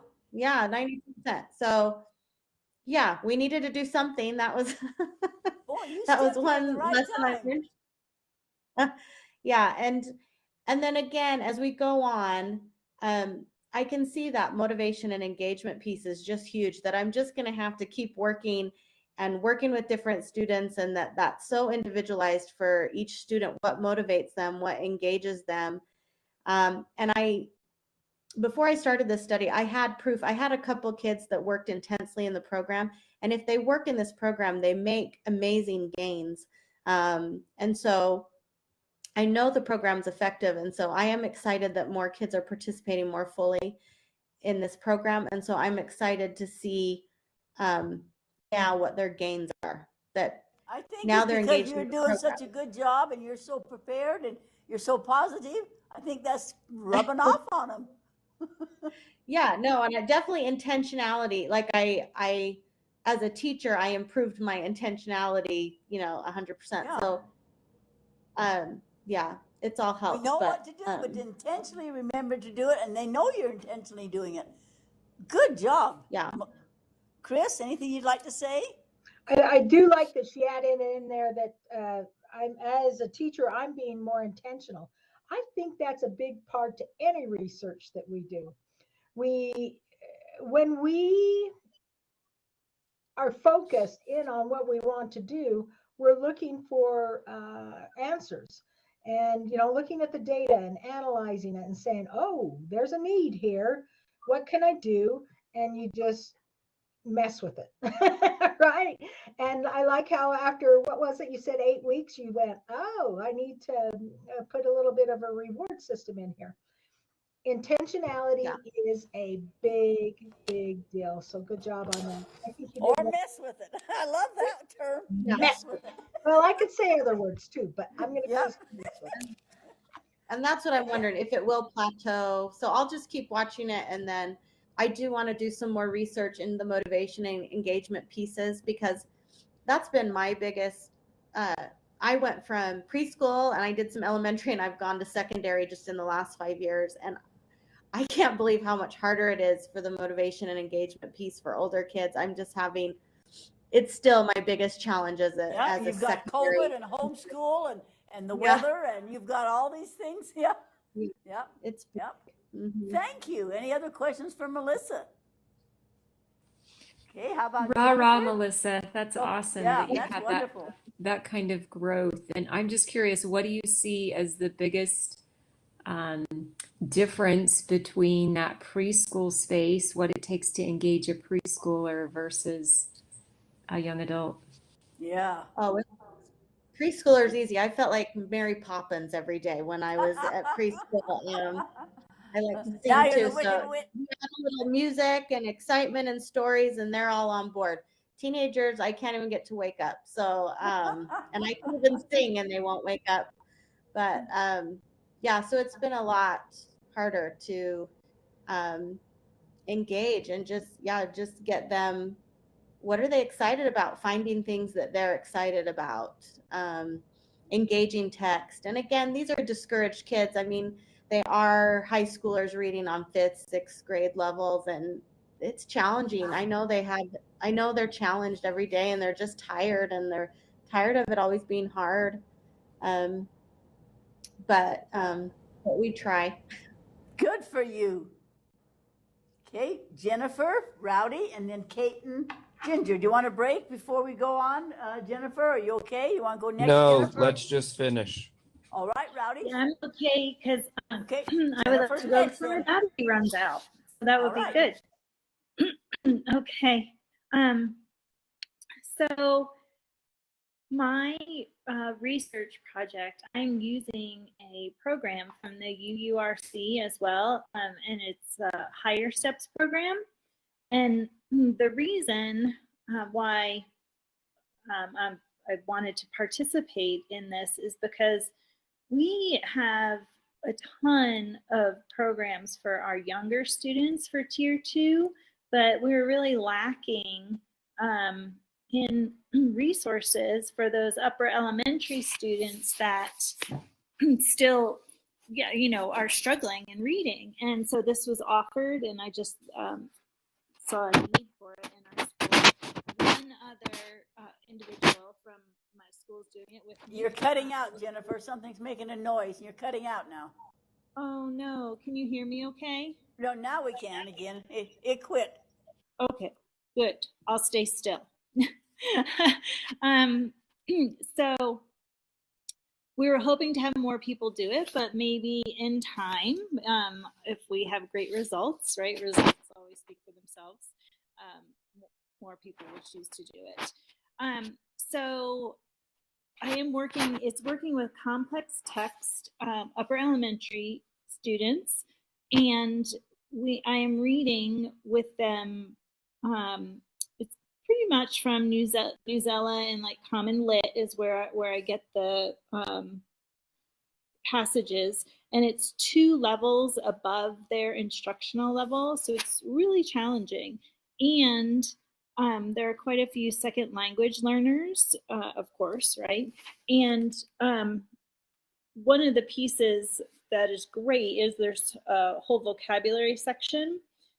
I really like it because it's systematic, right? So you're working through reading this complex text. It's very scaffolded so that they can read at and really their reading level is so far below their grade level. They're actually like what they're reading is grade level, which is great because then it doesn't make them feel bad to be reading something that, you know, they recognize is younger. But there's a word study piece, which is so important as well. There's this vocabulary piece, which is great for everybody. And it has a fluency repeated reading section. So it kind of hits all of the areas. So I'm really enjoying it. And let's see, what other points did I want to, okay, so as far as for the data collection, the UURC uses the RLA, it's like the reading leveled assessment. And so that's what we used at the beginning, and that's what I'll use again at the end. But in the meantime, I use Dibble's progress monitoring at their reading level. So like if they're in 5th grade, but they're reading on a 3rd grade reading level, that's where I'm progress monitoring them.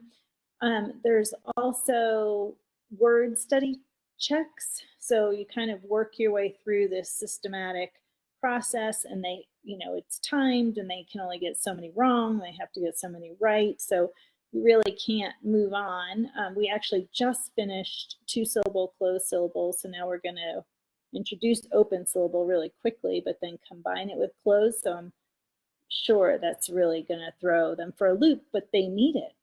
They have to learn this. So let's see what else I'm trying to go through and see. Oh, it's really prescribed, like it's every 5 lessons I have to do a progress monitoring. When you finish X amount of word study lessons, then you do the word study check. So it's all around to it's just like beginning steps, early steps, next steps, and this is the higher steps for upper elementary students. Let's see, what else have I left out? It sounds like a well-organized program. It is. Does it ever So, feel limited? does it ever make you feel bound in or limited, or because it's so Well, prescribed, or not? No, because I'm picking the passages, so I get to pick, what I think interests that group, which is great. And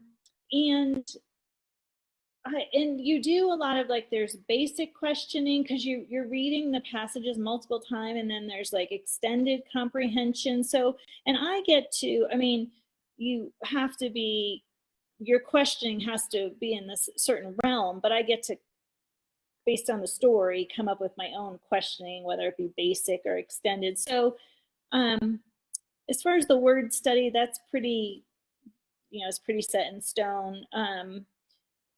So that maybe I don't, but it's okay. It has to work through. We know that systematic they have to learn it in that way. One encouraging thing is that all of my students have all moved up two, and it's for every grade level, it's early, middle, and end. And wherever they were, they've moved up to the next level twice already. And that's not so bad for being December. So my hope, when you talk about the social change, is that they become more confident readers, and maybe, because they know they're behind. They've been in the reading center for a long time now, and maybe this will be something that will help them realize that they can tackle this more difficult text. You care about them, and you're trying to help them, and yeah. And then in doing my research, there's a ton of research that certainly suggest reading complex text. It's what the Common Core state standards wants students to be able to do. There's so many positives of it, and it's been really encouraging. I was just trying to look back. They talk about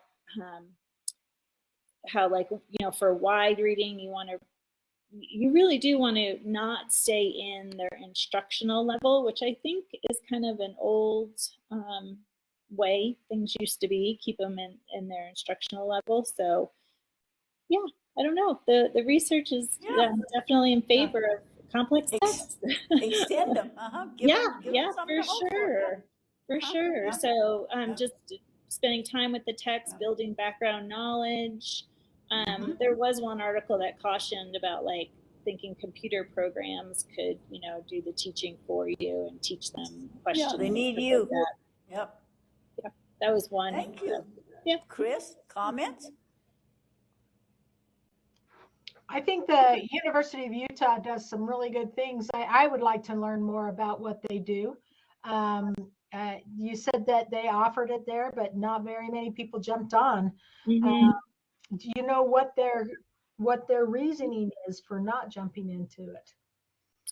I think it was open to anybody, and I think classroom teachers just have a lot on their plate. Nobody even asked for more information about it, so I'm hoping that maybe if we can show the gains, and over time I can share with them some of the things that it will catch on. Have you talked to your principal about giving your research back to the staff and that? Yeah, he's definitely on board. I do think he's still treading lightly after last year being the COVID year and asking too much of teachers, so I get it. Everybody was still at the beginning of the year really unsure. Yeah, but maybe we'll get there. Way to lead Thank out. you. Yeah. Any more questions for anybody for Jennifer? Jennifer, do you think you'll continue to see those gains of that 2 steps so that you actually gain a 1.5 years worth of growth and close that gap by year end?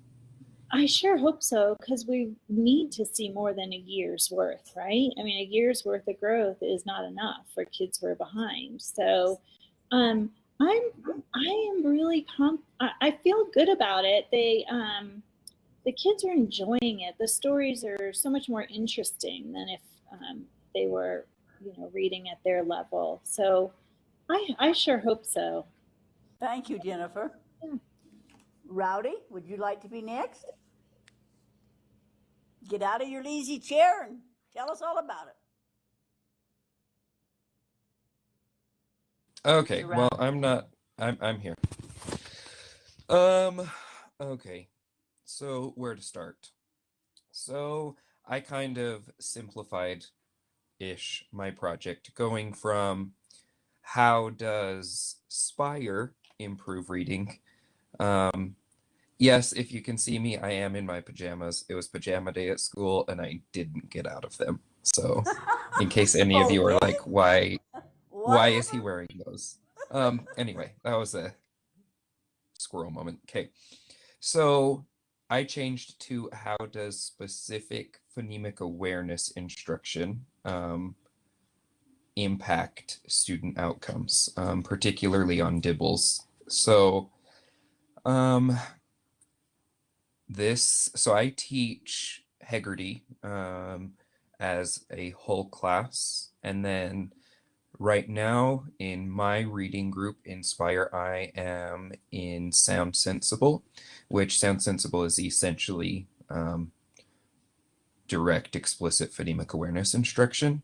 So we haven't done our middle of year dibbles. That'll be done early mid-January. So I don't have any of that data, but I have already had one of my students. So I started with 7 in my group, 7 of my 20 students. Well, 19 because one doesn't participate in reading groups. 7 of my 19 were significantly below. They didn't know all of their letter names or sounds. They couldn't blend. They couldn't segment. It was rough. But I think it was just before my meeting with Louise and Chris, I graduated one of my 7 students into a Spire group. So she now knows all of her letter names and sounds. She is reading, her take-home reading book is on a level E currently. She's decided that she's going to be a reader, and it's just like, boom, she's taken off, which has been so fun for me to see. Her. You pushed the buttons. The other 6, we're still working. So of the 6, 4 of them now know all of their letter names and sounds. And the other 2, one of them is an ESL student and one of them isn't. The ESL student, we are still working on 3 letter names and 5 letter sounds. And the other student that is not an ESL student, we are working on 2 letter names and 2 letter sounds. So we almost have all of my first grade students that know all of their letter names and sounds, which doesn't sound that impressive, but from where I started, we've come a long way. So something that I've also found interesting that I didn't even really take into consideration is, so of my ESL students or ELL, I have 4 of them that are supposed to receive services. They get pulled occasionally once a week for 15 to 20 minutes. Sometimes that's occasional. Well, even though they didn't take the WIDA yet, our district does something kind of similar to the WIDA, but that we can see. I don't actually know the name of the test, but of the students, so 4 of the students that are in there, 1 of them is not in my group. She's in a higher group, but 3 of them are in my low group. And from the beginning of year to the middle of year, they just took the middle of year assessment, my ELL learners, whatever the non-WIDA but screener we have. And the 3 students that are in my group, they doubled or over doubled their score from beginning of year to middle of year on receptive and expressive language. So I factor and credit a lot of that to direct phonemic awareness instruction, because they're now being able to identify words, they can speak, they can talk, and we're starting to blend and segment. I won't be finished till the end of the year, just because that's how it goes. But it's been super fun to see, you know, in progress monitoring, and just through my little Spire assessments, it's been fun to see that my students are improving, maybe not as fast as I would want. I've had a couple other factors in there. I've had a student who is on the severe end of the autism spectrum that has been full inclusion in my class, that is now starting to be pulled during core and intensive reading time so that she can receive her IEP instruction. And so I think I'm going to see a significant improvement in now that during my intensive time, I'm not going to have to be balancing her and her behaviors with my other 7 students. I can just worry about my, well, it used to be 7, 6. Now I can just focus on my 6 students and give them what they need. So I think from middle of year to end of year, I hope to see a even bigger jump with the extra time that I'm going to be able to dedicate to them. Yep, there's always factors, aren't there? There's factors we have no control over. Yep. Very wise. Chris, want to make a comment? I think you're doing well. It seems like you have, you're probably one of the ones that are in our little group that has met most of has had a lot of roadblocks thrown up in front of you, and pushing through those roadblocks is something that you have to do, and just learn to go around them, get through, and your students are going to progress because of that. I also like that you seem to be a data guy, and looking at that data and knowing exactly where your kids are, looking at multiple lines of data using the EL stuff. That's good too. So good job, Rowdy. Any other Thank you. questions or comments for Rowdy? Rowdy, so your primary focus is the phonemic awareness, and your text for that is Heggerty? Yes, and Sound Sensible, which is part of the Spire. It's pre-Spire, pre-level 1 for Spire. It's essentially phonemic awareness instruction as well. And you do that, do you attribute it to the small group, or I heard you say that you're doing it whole group also? So are they like getting it twice a day or a double dose? Yeah, so they'll get double dose. So I do it whole class, and it takes like 10 to 12 minutes whole class. And then I have my 30 minutes of small group, which is me with my 6 lowest. So they get about 45 minutes of pretty direct, explicit phonemic awareness instruction a day. Wow. Yep, very helpful. Any other questions? Okay, Ginger and Kate, you're on.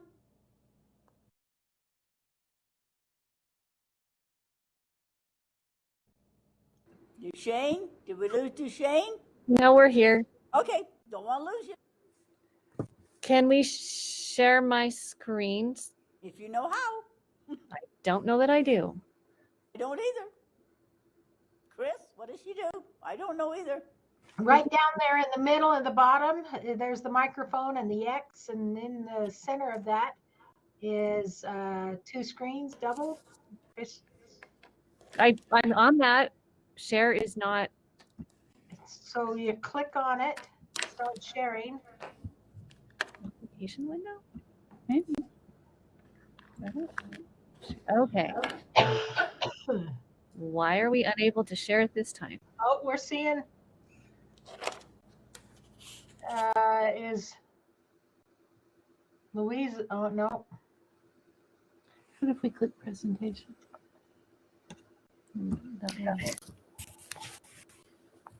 Let's try it again.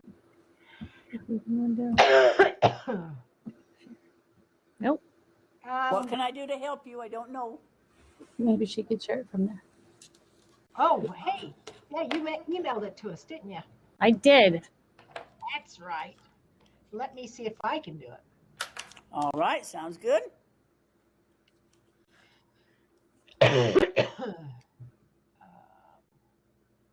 Nope, not that one. I'm getting there. Hold on.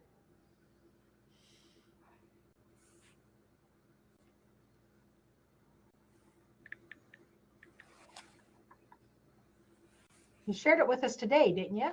Uh-huh. I sent it in an email. And which email did it come from then? Kate or? It came from Ginger. Should be githomas@dcsd.org. I don't have it in my email. Do you have it, Chris? I don't.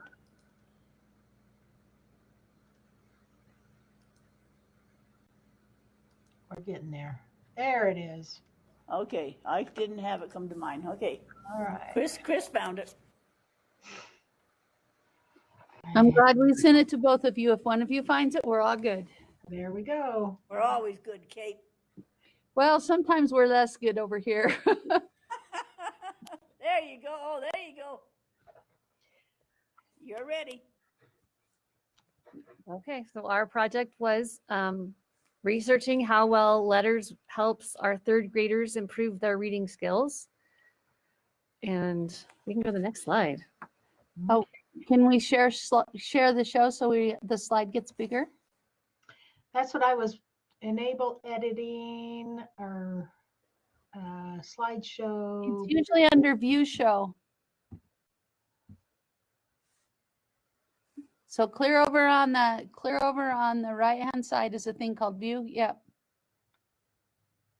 I don't use this one so much. View show, arrange, switch windows, macros. We're on the Go to slideshow on the top, right there where you just were, over, and then from beginning slide, over on the left. Ah, there we go. Okay, we can go to the next slide. Wow. Rowdy gets an A. Yep, we told you this story at the beginning that we had a student that seemed at level in every area, but reading, could not read, could not recall graphemes, didn't blend any words. And this year we had, how many did you figure? 43%? Yep. We had 43% of our third graders coming in that were read, and we've never seen that before because they missed the last half of first grade. Okay.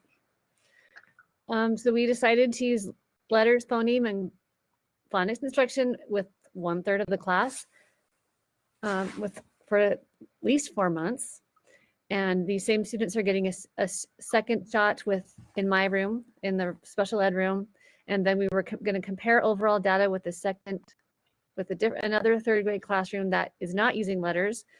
The second instructor will be, actually, he's not using letters at all. No, but he didn't have to start. He signed a letter that said he was retiring this year, and the district didn't make him start doing letters. And he's just doing his regular thing, which he's, by the way, excellent at. Yep. Okay, change slide. So the instruction every day includes all of the things that we added with phonemic awareness, phonics practice, word segmentation, and syllabication. And we're doing that every day. Actually, we added a classroom in 2 classrooms, and then the kids who are read are getting even more instruction. So they're getting an amazing amount of reading. I didn't think we could get actually 3 hours of guided reading instruction a day, but we're doing it. Our comparison class, if you want to go back, has all their read students are getting the traditional second step instruction, 20 minutes a day, 4 minutes a week. So they're getting 20 minutes a day instead of 3 hours. And we are checking everyone's progress using a cadence or formerly doubles. So we collected the progress monitoring, everybody's monitoring. We didn't give you a list by name, but of course we have all the students by name. And we think that at least 80% of the students will make typical progress or above, and that the resource students will make more progress than they did in the previous year. As we got further into it, we found that we're going to have to end up with a whole year of data to know if we did that, but currently we're on track. That's amazing. So this is our class data. So the first class that's getting letters, our reds have improved our words per minute by 19.5 words per minute. I averaged them up. Five out of the 8 have gone up to green in accuracy. Those were the red kids. All the rest of the kids, by the way, the only kids that aren't accurate are the kids who are red. So everybody else is green in accuracy. So in the beginning, 8 of 8 kids were red in accuracy, but now 5 of the 8 are green. Our yellows have gone up 28 words per minute in our class. Greens 17 words per minute, and blues 26.33 words per minute in the control class. And then the next class is the other class that is getting letters. Actually, we had that data, and so we added the other letters class. That teacher has taught a long time, but is just coming to 3rd grade, so she's new to the 3rd grade curriculum. And she's still doing a lot of things that she did in 2nd grade, which is a little different. And her words per minute look like plus 18 in the reds, but only 2 of her 9 have gone green in accuracy. She doesn't have any yellows. Her words per minute has increased 19.2 for her greens, and her blues have increased 5 words a minute. And our non-letters class, his reds words per minute have gone up 23.5 words. He's got 7 out of 10 green in accuracy, no yellows. His greens have gone up 17.4, and his blues 16.1 words per minute. So the data is kind of inconclusive. Hey, wait. Can I make a comment before you move on? Yeah. Take a look at that letters class 1, blues. 26.3. Hello. So let me just tell you this funny little thing. So that's my class, right? And so those kids that that are those blue kids, they're rotters, the whole bunch of them. They're really difficult. And so my title people wouldn't take those kids and keep them. So that little group is the group that I'm teaching. And we slid them into a very structured grade level program. And I went down to the resource room and got the 4th grade reader. So we put them in that, and they've gone up a lot, and they've learned a lot of vocabulary. But holding them down and getting it to work, I don't know if will actually translate to rise scores. They're hard to manage. They needed the last half of 1st grade, and they just didn't get it, and they don't behave. So it's been real interesting to watch. But anyway, the ideas are fun, and I like those ideas. Our conclusion, the typical class is outperforming both letters classrooms. The data is not statistically different, even though the data shows some classes doing better in specific areas. And we're just going to continue to study over the year, because then we'll have whether they made typical growth or not in Acadians. But I do know that what we're going to have to do before we get to the end of the year is we're going to have to adjust the class that we have added in the middle, because we had the data for, and try to help her move those red kids into more accuracy, because if we can't get the accuracy, we will never get fluency. Right. Wow. That's excellent. Wow, you've got a lot of holes to fill in. You've got the questions outlined. You already know what you're doing. I have to say this one thing though. I really do. I am working really, really hard to pull together the stuff for all of the letters training. And so it takes me about 4 hours, a little bit more than 4 hours a week to do that. And that's true of that 2nd classroom. And our guy who's doing our traditional stuff is not putting in those 4 hours, and he still has really, really good results. And his results and mine have been typically pretty much neck and neck all along all these years. So I have to say to myself, at the 3rd grade level anymore, it might not be worth all of the time and effort it takes to do the phonics for those kids. Interesting. Kate, what is he doing? Or what did you do previously? You know what? We have been really, really good about using the reader, and the reader has really good stuff for vocabulary. It has great stuff. It has great strategies for kids to comprehend. It goes back and does a lot of close read activities. And so the textbook has always been real effective for us. And typically in our school, we have among the highest scores in the district at the 3rd grade level, at least. And to add all of the pieces for phonics takes a lot of teaching time, takes a lot of teaching help, and it's a lot of work to pull it together. So I don't know if it's going to be worth it to me. We'll see after this year. Very good questions. Any other questions, Chris? Anything you want to say to them? Yeah, Kate. So are you doing the letters 1 through 4 book? We already did 1 through 4 last year. So we're working on 5 through 8 at this point. And we have 1 through 4 up and running really well. And I just added the piece for 5 for vocabulary instruction with what I'm working on now. And we're starting on 6. So that's kind of where we are. So that's, I tend to agree with you somewhat that, you know, that basics of phonemic awareness and letter sounds and so forth needs to come in those younger grades, K1, 2. By the time you're in 3rd grade, it's tough. And you still need to teach that decoding within your 3rd, 4th, 5th, 6th, and that. But that's some interesting data. That's interesting. Yep. Tiffany, anything you wanted to add? I know you're there, but anything you wanted to add, Tiffany? Is there anything I want to add? So I've just begun the letters training, and I have to say that I am, maybe it's just because it's the very beginning. We just finished Unit 1.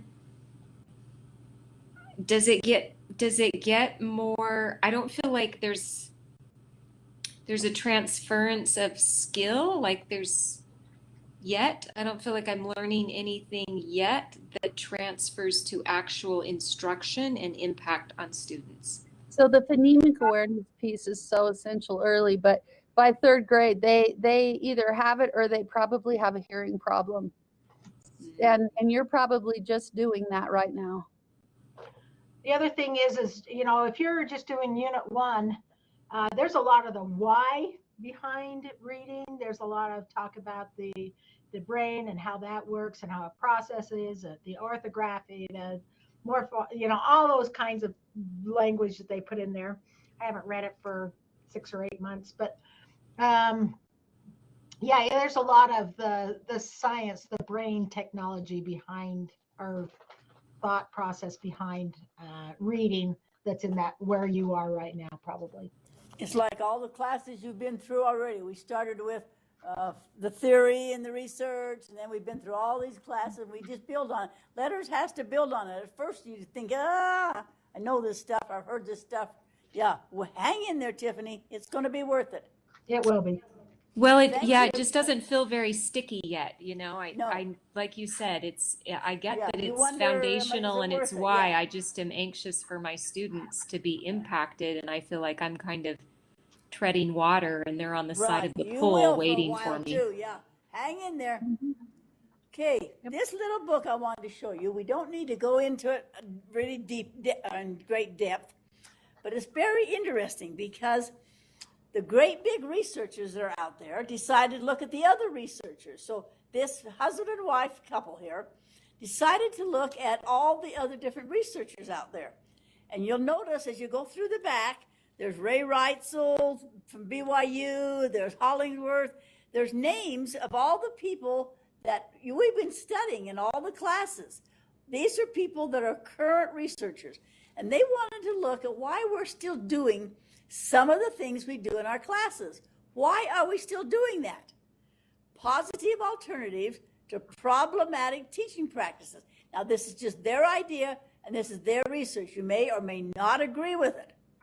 But I assigned it so that you could each have a copy. Let me go back to, so it goes back to where I want it to go back to. And let me go to here. I assigned 2 of you to look at the different studies, but every study is here. So we don't need to go in great depth with these, but we're going to take a little break, and then Jody and Melissa will just give us a highlight of why do we still do round robin reading. Ginger and Kate's going to say, why are we still teaching to learning styles? Christian and Lauren, what do we use homework as a default? Is that good or bad? Maria and Jennifer, formative assessment imposters. Brindy isn't here, but Tiff's going to look at what do we do with our standardized tests, and Rowdy and Rhonda, behavior charts, and do we withhold recess? These are things they say, the researchers say, that we're still doing. And is it good or bad? So these researchers looked at the researchers now. This book is fun to read because it'll be things that you've been practicing forever, names in the back that you will recognize, articles, great articles for researchers, great articles to have research. So let's take about a 5-minute break and then just quickly share a few thoughts that you have here. We don't want to stay much longer. It's 10 to 7. Let's take a break for 5 minutes, come back, and you can definitely plan to be out of here about 15 after, 20 after 7. But so just come up with, look through your articles right there on the computer, and then come up with questions.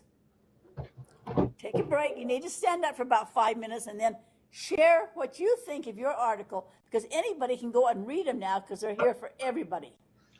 And there's some things we're still doing that we wonder, why do we still do that? Okay, see you in 5 minutes.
The flavors of tequila, gin, whiskey.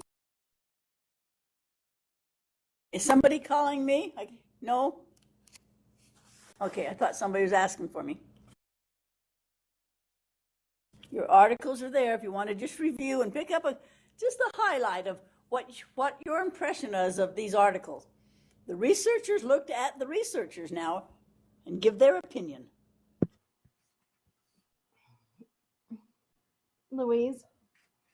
Yes, Kirsten.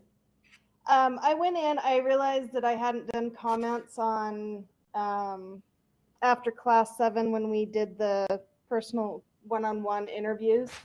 I'll give you credit. That's okay. Okay. Thank you. Yep, you're welcome. I think I might be in that same boat, but I'm not 100% Yeah, sure. I'll go through it. Me too. Because you've talked, you just didn't do it. That's okay. That's just Okay, the way thanks. SUU checks to make sure we're participating. But you definitely are, so don't worry about it.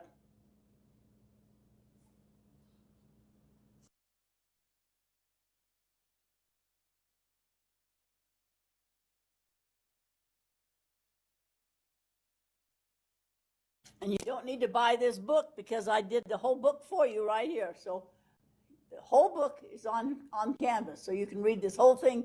So if you want to know how come we're still doing round robin reading or using homework as a default, so see what your impressions are. May make you mad, make you laugh, may say, yeah, I wonder why we're still doing that.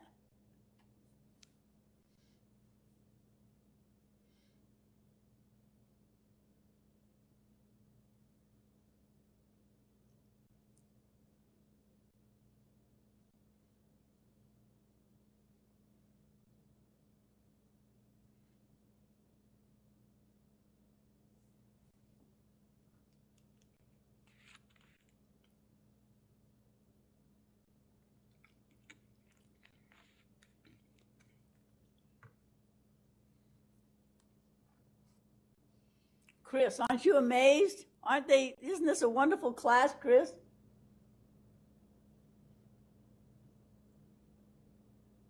Chris must have gone to get a drink.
You have 2 more minutes on your break, and then we'll see why we are still doing that.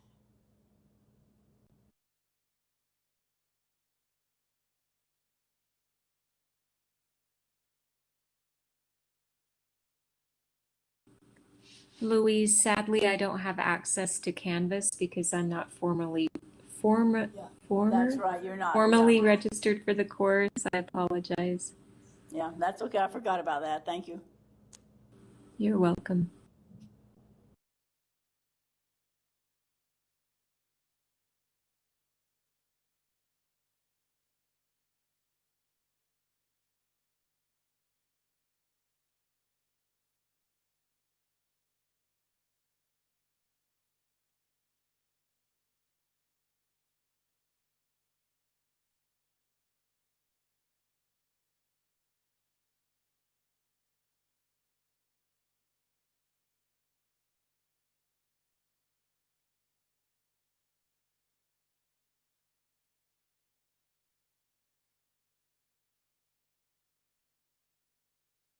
All right, technically, we're supposed to stay from 4:30 to 8:30. That's way too long because we're all tired. Let's just go through some of these articles because just to see that we can make fun of ourselves sometimes too. And you are the person that's important in these research projects. You're the one that's making them work. And somebody had these good ideas over the years. And why are we still doing some of these? Now, this is the researchers' ideas of looking at other researchers. So, Jody and Melissa, start with Jody. Tell us your highlights of round robin reading, please. Okay, I actually really loved it, and I want to make copies to give to all my teachers and aides who are guilty of it. Hey, now, you're not the judge and jury here. Well, I agree with it. It starts out with it being problematic. It says fluency suffers, comprehension suffers, and students do not typically follow along with the text being read. It says that it fosters interruptive behavior, and under conditions, readers begin to read more slowly and tentatively.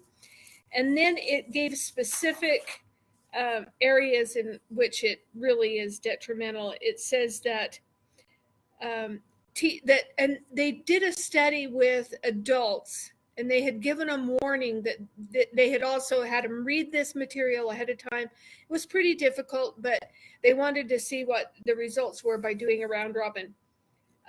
They were attempting to read ahead, so they were counting paragraphs and to see which one they were going to be reading, and it was very stressful for them. So they're only focused on reading their paragraph. They're not listening to anybody else. They're just reading their paragraph.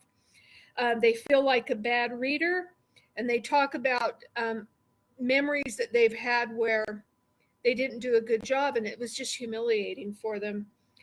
There's bullying, embarrassment, or loss of status, emotional stress that manifests itself physically, anxiety-induced confusion.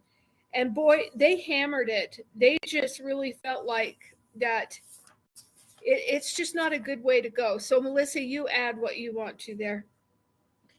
Yeah, so I had the part of the Go ahead, chapter, Melissa. they said what to do. So instead of round robin reading, what you want to do is they called these shared reading experiences. And so they're as good at building fluency, if in fact more so.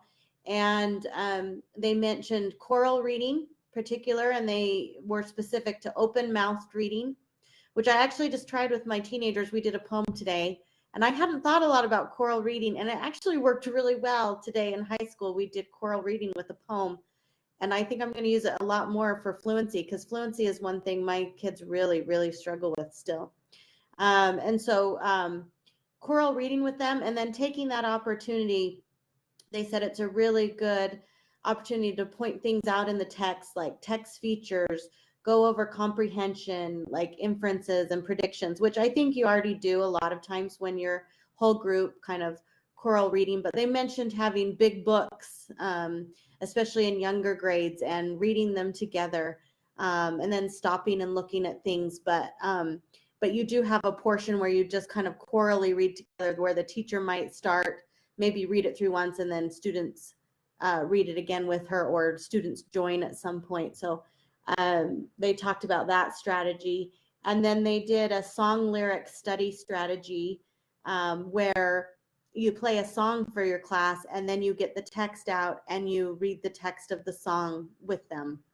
And that was an interesting one, I think, for teenagers too. They said secondary, you could do that too, to build fluency.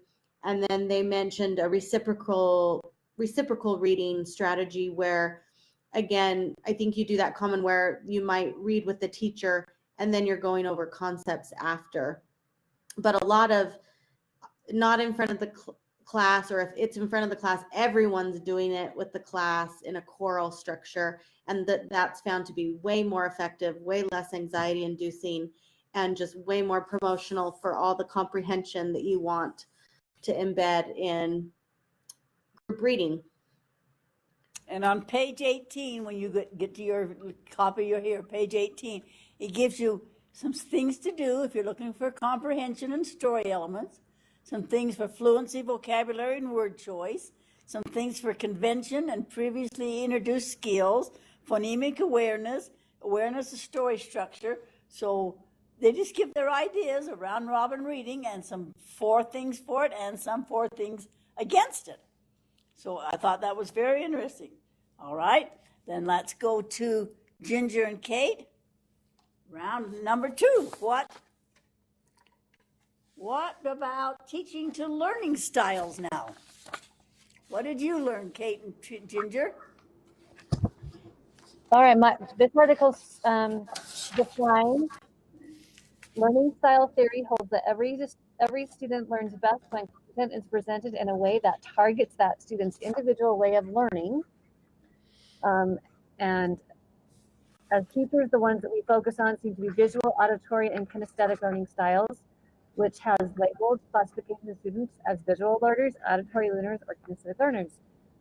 It says that there are problems with this. First, teaching to specific learning styles can mean presenting content in ways that are not actually optimal for learning that content, rendering lessons less effective. Second, if students are made aware of the learning styles that someone has identified them as having, they may internalize the belief that they can only learn when content is presented in that style. And third, and the most significant problem with learning styles is that research fails to support that it actually works. And then it says the positive alternatives to teaching with learning styles are to teach metacognition and multimodal teaching. Metacognition refers to the act of thinking about thinking. Students who are aware of their thinking can strategically plan for how best to go about the process of learning.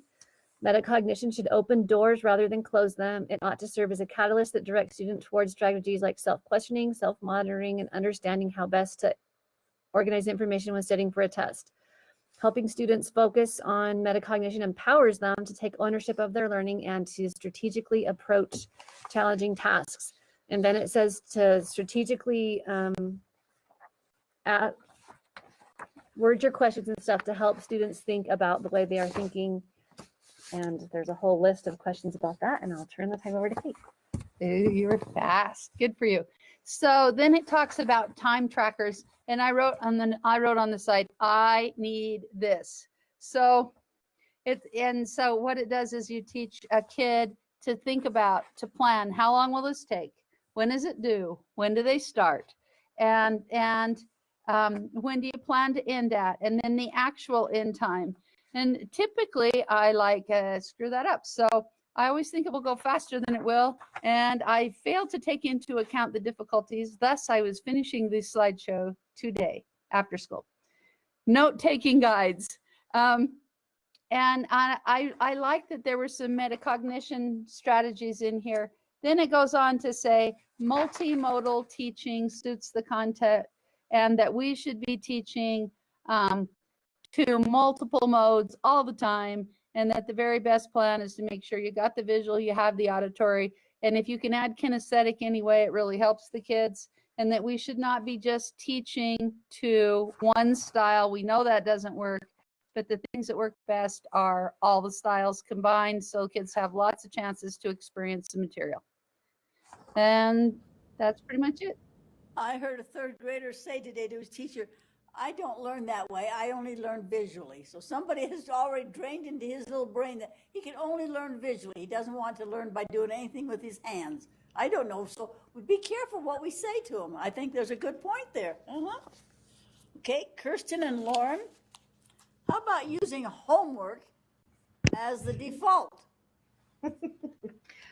All right, well, there was a lot of funny things in this, actually. Yeah, I thought it was hilarious. It's a huge, long battle. They say it's been a battle since the 1900s. And it should not be just assigned automatically, but it should have a clear understanding of what the consequences of that homework may have. But really, one of the arguments is that elementary students should not have homework at all, and they're even saying in junior high. And so there was a lot of things in here saying, are you one of the teachers that still do homework and just don't agree with the statistics? It's saying that there are no academic benefits associated with it, and that most experts agree that studies have yet to show any conclusive benefits to assigning homework in the elementary grades. And of course, John Hattie's in there saying that it reinforces that students cannot learn by themselves, and that they're learning to do things. It actually undermines their motivation and internalizes incorrect routines and strategies. And of course, my mind goes all over the place with it. And so I have notes all over here. Is this me? Yes, this is what I agree with. And like the academic benefits are really weak support for having homework, and that it does not teach. So this kind of took away my my idea on it, but the elementary school study students, the effect of homework on achievement is negligible, and it is actually harmful, and then it adds a lot of stress at home, and it does not. And this is where I was like, now, wait a minute. I don't know how I feel about this, but it does not teach responsibility or self-discipline or helping them to develop time management skills. And that's always been kind of my line of thinking, but it said that it's actually more detrimental than it is beneficial. And Lauren, what did you think? So I agree with a lot of what was just said. It kind of repeats that over and over through the first and the second half of this chapter. But then it also goes into the second half, and it talks about like what really is your purpose for assigning homework. Like if you are going to assign it, make sure you assign it with intention. And it really talks about how like the role of what parent involvement should be in homework. And it talks about how homework should be something that kids really can do on their own. We shouldn't expect parents to step into the role of teacher, and that homework in and of itself is creating more stress and tension with the parent-student relationship than it is helping that. And it talks about how so one of the examples, it talks about like helping with homework is the best way parents can support students, and it goes into it, and it's like actually it should be that kids come home and love reading and they have an enjoyable experience with reading, rather than sitting down being forced to turn on a timer for 20 minutes and read and then close the book and never think about it again. And it's just kind of an interesting perspective on how it like the relationship it builds. But it also talks about how at a school level, instead of just assigning homework, it really should be about supporting healthy after school habits and encouraging at home reading and helping parents and students to build that positive relationship with reading and with each other, and not just to complete a reading log or complete reading minutes or a book report or something like that. It also talked about how at school, when we're building those to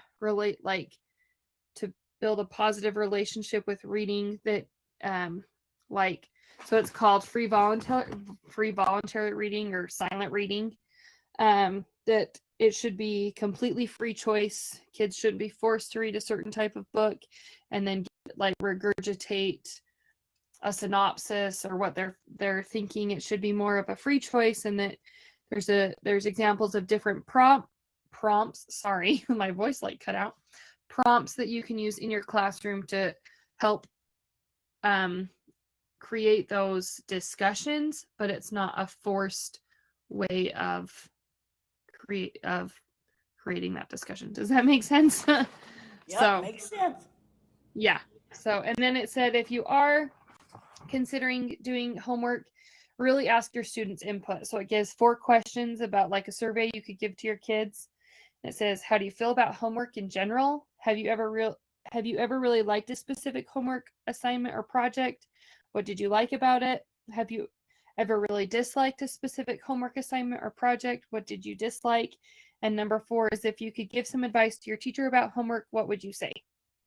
So the conclusion was that homework should not be a daily requirement, especially not in the elementary grades. So, yeah.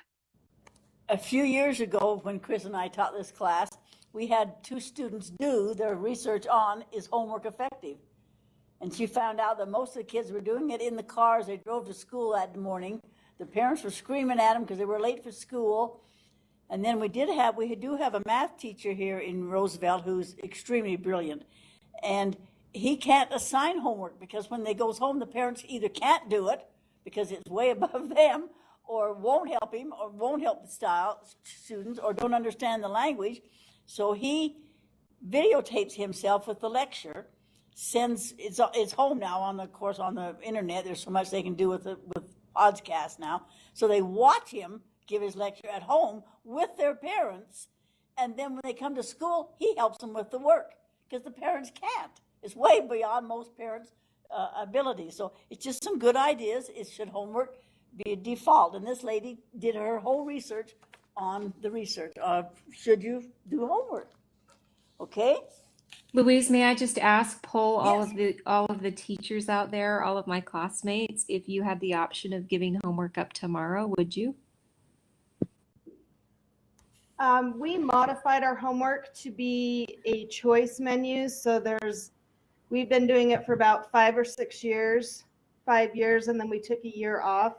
So we have in spelling different options, and it should take no more than 10 minutes. And then 4 options you can choose from in reading and in math. So we have 3 categories, and the students get to choose. In the math options, we have a review for some of our standards that we're spiraling back with. And then the parents always know what we're studying in the current chapter, and it's just a 1-page menu for the kids to choose from. This is Jennifer. At our school a few years ago, our principal decided that we wouldn't do homework anymore based on the research, but the only thing he asked was that the students read every night, and he just said he would rather have them helping to make dinner and set the table and play, and he just asked the parents to make sure they read every night. Our school has the same method. So I actually really loved this because I am actually a huge hater of homework. I'll be completely honest. The only homework I have is to read for 20 minutes a day. I've never been a fan of homework because if I'm going to teach something, I don't want a parent to teach it the wrong way, which sounds really bad, but parents have a lot of misconceptions, and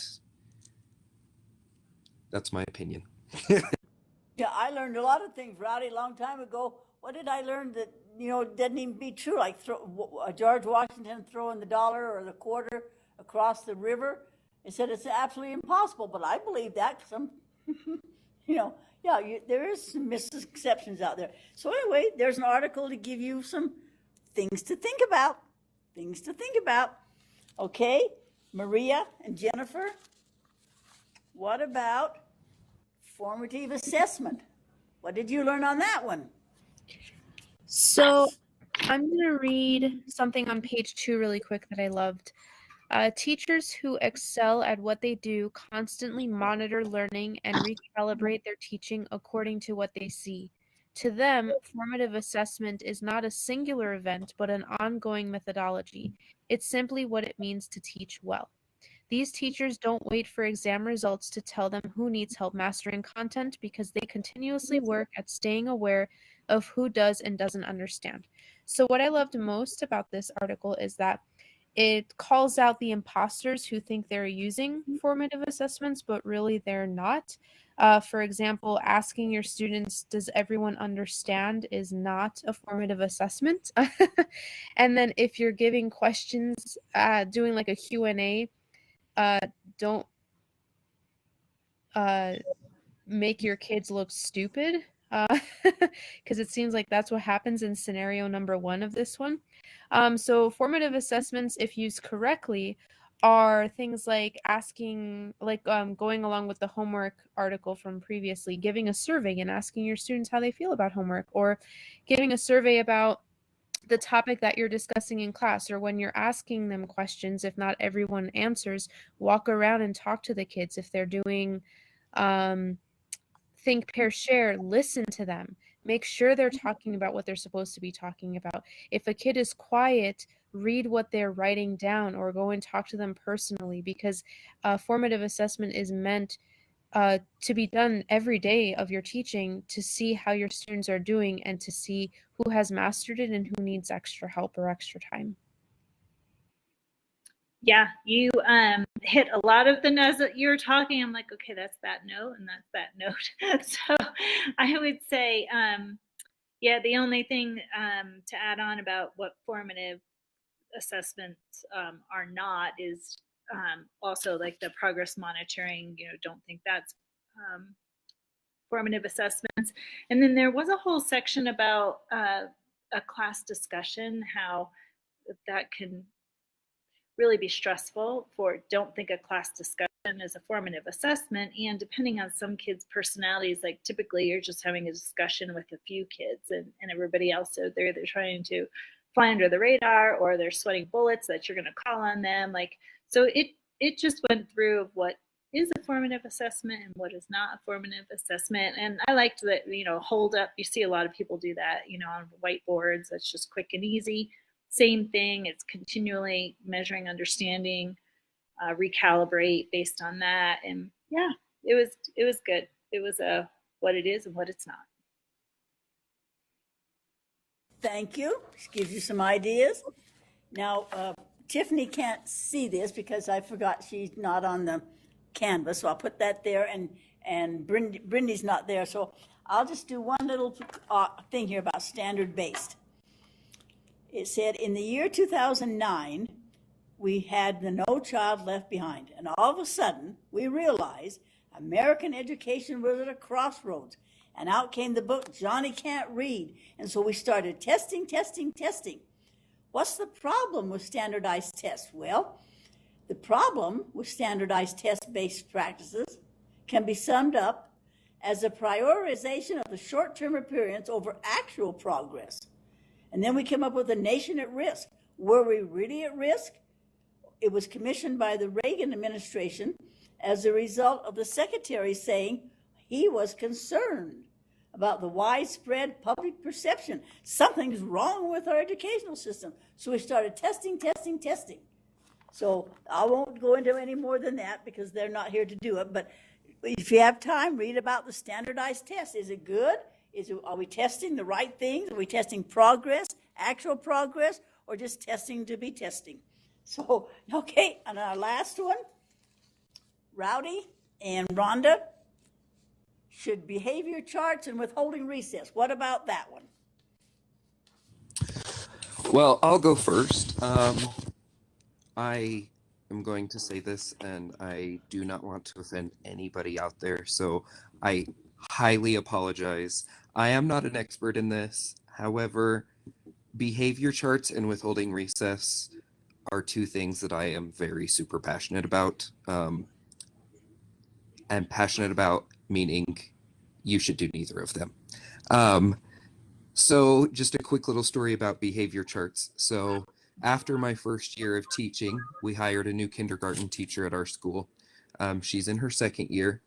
Her first year, she made this big, beautiful behavior chart. It hung on the back wall. All of the kids had she bought these big fancy clothespins and painted them and put their names on them. And she used it religiously. Well, she came into my room one day for lunch and she goes, "Well, where's your behavior clip chart?" And I said, "I don't believe in those." And she goes, well, why not? And I said, well, why do you? And she goes, well, because that's just what I was told. And I said, the same kids that are always clipping up, or I said, the kids who are clipping up, are they always the same kids? Yeah, it's always the same 3. I said, and the kids that are clipping down, yeah, it's always the same 4. I said, so is their behavior really changing? Well, no. I said, so it's not doing its job. And not to my credit, but this year, her behavior chart is no longer existent. It is not on the back wall. Even though she spent some time making it, it is gone. And then withholding recess, essentially it goes on and it says that while it might seem like an immediate consequence, the long-term effects are not great.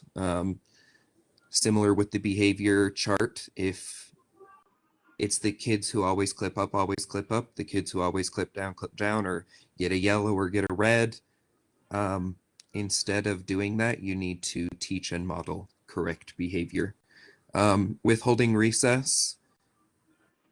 Recess for me is 20 minutes of sacred time, and I don't want any child interrupting me during sacred time, no matter how mad they made me before.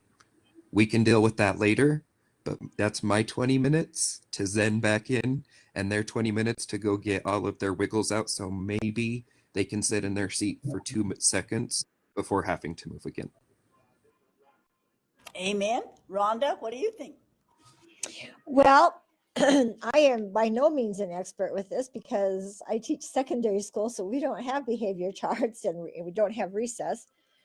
But I mean, we have other ways that we use to kind of monitor that behavior. And one of them is, their citizenship grade. If they are just being totally obnoxious, we can lower that citizenship grade. And then, of course, their participation abilities and activities and dances and things like that is at stake. I know achievement activities, they have to have a B- or better, and they can have no Fs or Us on citizenship. And then just regular activities, it's no Fs or Us. So we have that to kind of hold over their head. And I guess one benefit over that is behavior charts are out there where everybody can see, kids clipping up and clipping down or whatever they do with it. Where this is more on a personal basis, that really the kids are the only ones that know whether their citizenships are going up or down. And what, and I just tell my kids, how can I get my grade back up, my citizenship grade back up? And I said, well, why do you think it's down? And so they'll tell me why, and I'll say, well, you're absolutely right. So you have to fix that. You have to fix what you did wrong to get that citizenship drop. So I think, sometimes that it can work to our benefit. Sometimes the kids just really get upset about it, but I don't know that there's a really no-fail system for anything like that.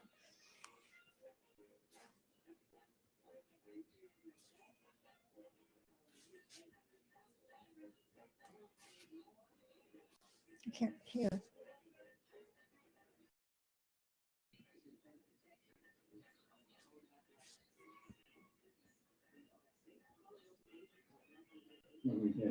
I can't hear anybody. I've lost them. Okay, excuse me, I didn't have it on. It helps to turn it on, Rhonda.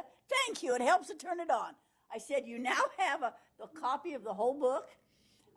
It was done kind of tongue-in-cheek. It was done by the researchers, but go back and look at the articles that they read to come up with their conclusions, and just consider, why are we doing some of the things we do? To end now tonight, on the end of our outline of what we have to do on our research, number 10 says, conclusion and reflection. What did you hope to learn from your research work? And was this an answer to your question? What did you learn as a scholar and a researcher? I was very, very impressed tonight, and I'll bet Chris was too, of the work you've put in and how you've identified your problems. You've changed, you've made adjustments, you realize those outside factors. You have become expert researchers. And now share this information with everyone else. The last thing I want to share with you as we leave is how important you are. This is a brand new book that just came out. The Piece That Is You, written by Gail Holdman. You are the important part of this research, and this is why they wrote it. Stained glass windows are made up of many diverse pictures and pieces of glass, each of which is crucial to the full design. You're going to take a whimsical journey through the inspiration behind this book called Roots of Knowledge, because you are unique. There is a spot just for you. Never forget all the good you can do. This was written for humans everywhere, younger and older, that they may know and never forget how much they matter. The Piece That Is You by Gail Holdman. Just barely hit the press. The world's a big place. It's easy to ask, where do I fit in? What might be my task? There was a boy who had these questions too. Look at what he was inspired to do. He struggled to speak while he was still small. At times, the boy could not say much at all.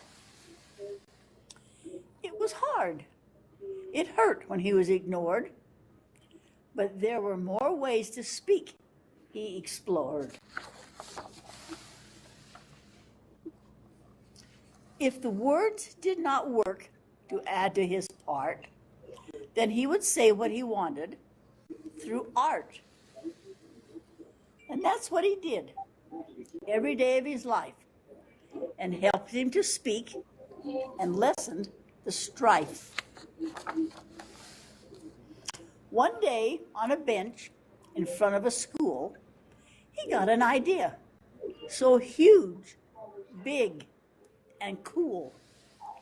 It was a glamorous idea, a supersized dream. Now he would need a remarkable team.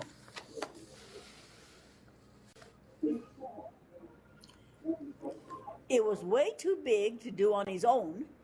It would be better if he weren't alone. Artists and scholars and painters of glass all helped to get it done, and it was a blast. And then the book opens up to show this beautiful wall of stained glass. It was a huge stained glass window, an entire wall, 60,000 pieces. We've counted them all. The artist made it in order to show all the amazing things humans can know. It's filled with events, people and places. You may or may not know some of the faces. It has math and science and music and dance, those who were willing to take a chance. So much to find. There are coins, trees, and birds, and quotes that show the great power of words. Now, people from all over the world say, see, they are not that different from you or from me. Lincoln brought freedom and a country together. Clark and Lewis explored whatever the weather. Ruth's chocolate chip cookies, a treat to take along. Joan of Arc, so faithful, courageous, and strong. Shelley and Shakespeare, Doyle and Austen, stories to be read and enjoyed very often. Merchant ships traveled with their heavy loads. And why is that chicken there crossing the road? Gandhi, Malaya, and still hundreds more, waiting for you to discover and explore. Confucius and Plato both thought about light and what happiness comes from doing things right. Tom Edison holds a star from Van Gogh. There's Sesame Street and the places you'll go. Da Vinci, Mandela, and others from history took their place in this world of wonder and mystery. Each made a difference. There's a place where they fit. It might have been hard, but not one of them quit. You are unique in this life. There's a spot just for you. Never forget all the good you can do. Like those pieces of glass, your color and size matters less if you are someone who tries. Every piece of the window is different. It's true. Big or small, each one matters. It's needed, like you. We all have talents. We all have a gift. Find yours to use others, build and uplift. Always be kind and work hard, do your best. Your life can brighten the lives of the rest. Something awesome can come from what you do too. The world will be blessed by the peace that is you. And you have been essential to this class, essential to your schools. You are doing wonderful work. So proud of you. I'll miss you. Chris, any last comments you would like to make? Wow, Louise, that really hit me. It's something that made me think just how essential we all are in the lives of all of our students. We are building tomorrow. We are the ones who are building where our world can go. And so thanks for all you're doing. Helping kids to learn to read is absolutely going to be powerful and needed in this next direction that we go. It's amazing the things that you're doing, and I appreciate y'all so much. Good night, everyone. Have a Merry Christmas. I'm glad you have finished your work. Good night, everyone. Good night. Thank you Good so night. much, Louise. Thank you. You are welcome. Thank you. Good Thank night, everybody. Thanks. Good night. Don't crash going home. Good night. Good night. Thank you. You are so welcome.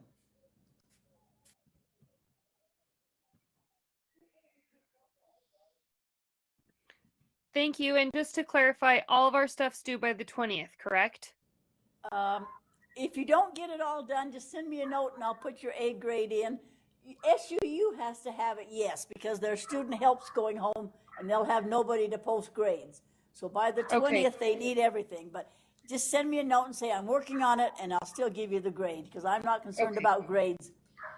I should have it all in by then, but I just wanted to make sure. You've all earned an A, so don't worry about it. You've all done amazing work, so don't worry about grades. Enjoy the experience. Okay, thank you so much. It's been great. You are welcome. Good night, everyone.